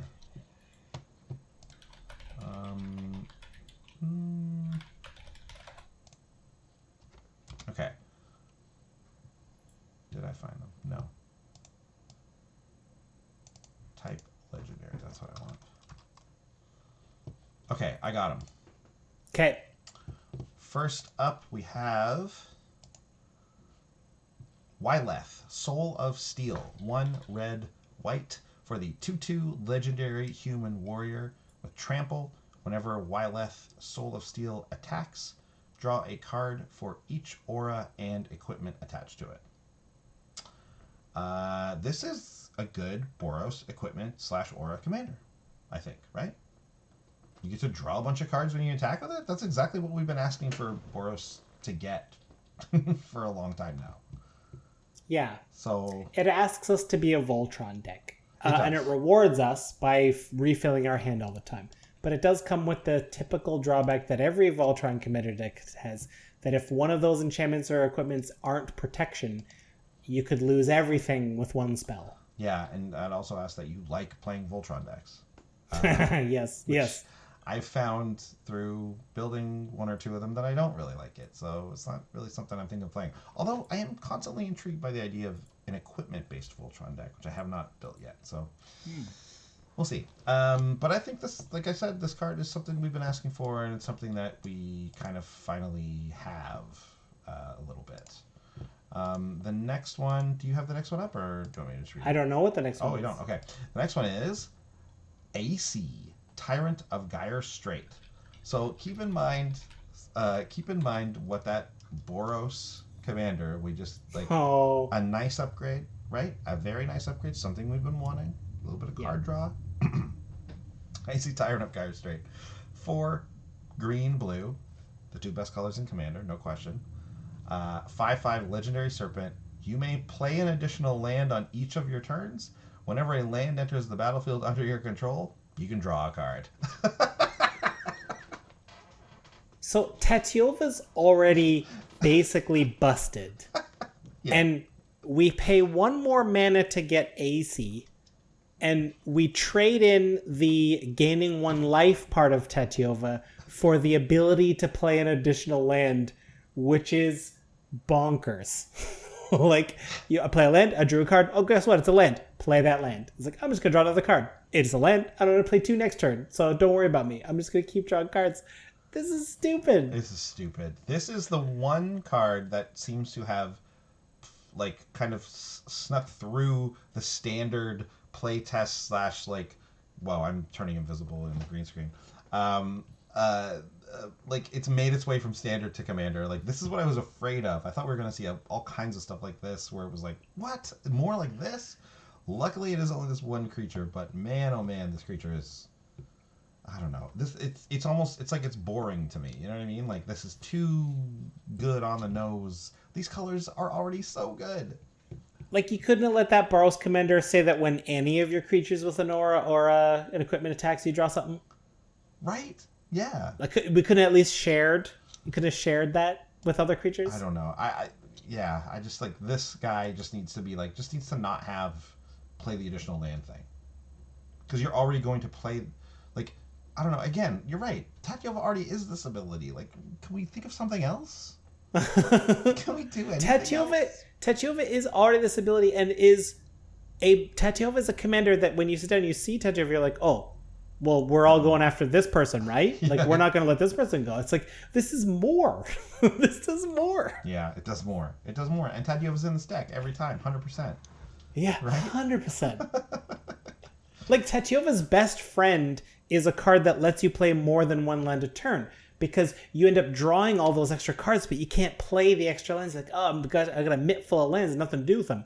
Well, guess what? AC solves all your problems.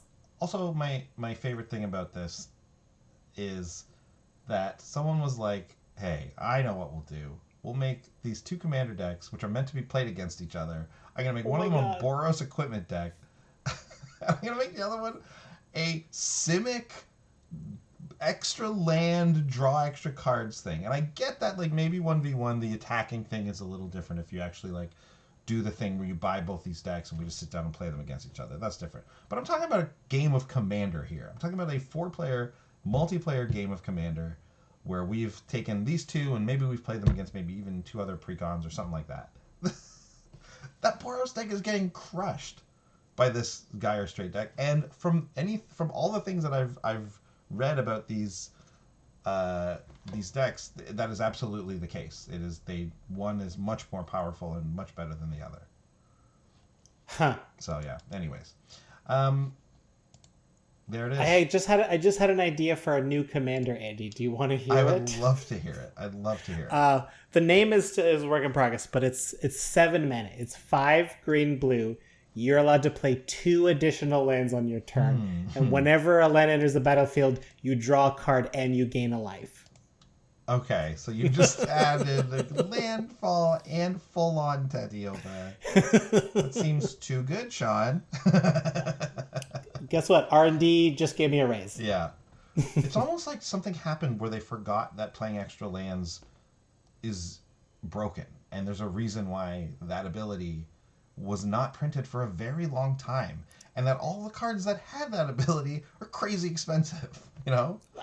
But like, in theory, if you're able to play extra lands, you run out of gas and you're like, well, I have no more lands to play.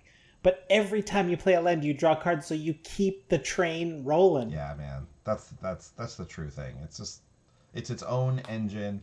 Like we said, that like they did the same thing for the Green Court, right? It's the same thing. It's like, yeah, I get the Monarch and I get to play extra lands or just get free creatures. Duh. I'm green. Don't get me wrong, I love green. Green's my favorite color in Magic, but even I gotta say, like, come on, man. poor White's over here trying to get a thing that makes treasure tokens, and they're giving it to Blue. Poor White. That's what gets me. I wouldn't. I mean, it's a bit, I don't want this to taint everything. I think Commander Legends is a grand slam home run out of the park. It is truly. But and I know we're ending on this kind of thing, but what does make it so bad is knowing how just like how hard it is for White to catch up to this stuff. Yeah. And they just keep pushing these colors, and then White got some pushes. Thank you for those. Keep them coming. Keep them coming. And you're right. You're right that we should mention again that this set is absolutely fantastic, absolutely killer, excellent job, truly, by everybody who worked on this at Wizards, because it is just amazing. I can't wait to. I don't know. I guess we're going to be playing a lot of Sealed with this because of the pandemic. Again, I just keep fully disappearing. Something's going on with the lighting in my place right now. They did a great job. It seems like I guess the people who worked on the Commander decks just got the balance off a little bit. But you know what? That is so minor. This set is amazing. I'm super happy it exists. I'm super happy it's made. I can't wait to play it. I can't wait to buy the singles. I can't wait to do everything with it. It's exciting. It's great. Yeah. Okay, well that's it. That's gonna be it for this episode, for our longest set review ever, over 2 episodes. Seems like you know what? If we get to do this again next year, I'm not going to complain, because if we get another Commander Legends set, I think that's going to be a good thing. That's a good world we're in. Yeah, exactly. So, thanks for watching, everyone, and we'll see you guys next week. We're back with a brand new deck tag. Bye. Bye. Thanks for watching. If you love what we're doing, consider supporting the show by going to patreon.com/commandersbrew. And if you want to get any of the cards from our deck list, go to our TCG Player affiliate link below. That helps us out too, and for a free way to help us out, consider sharing the show with some friends. Like and subscribe, add a comment or two. See you later. Bye.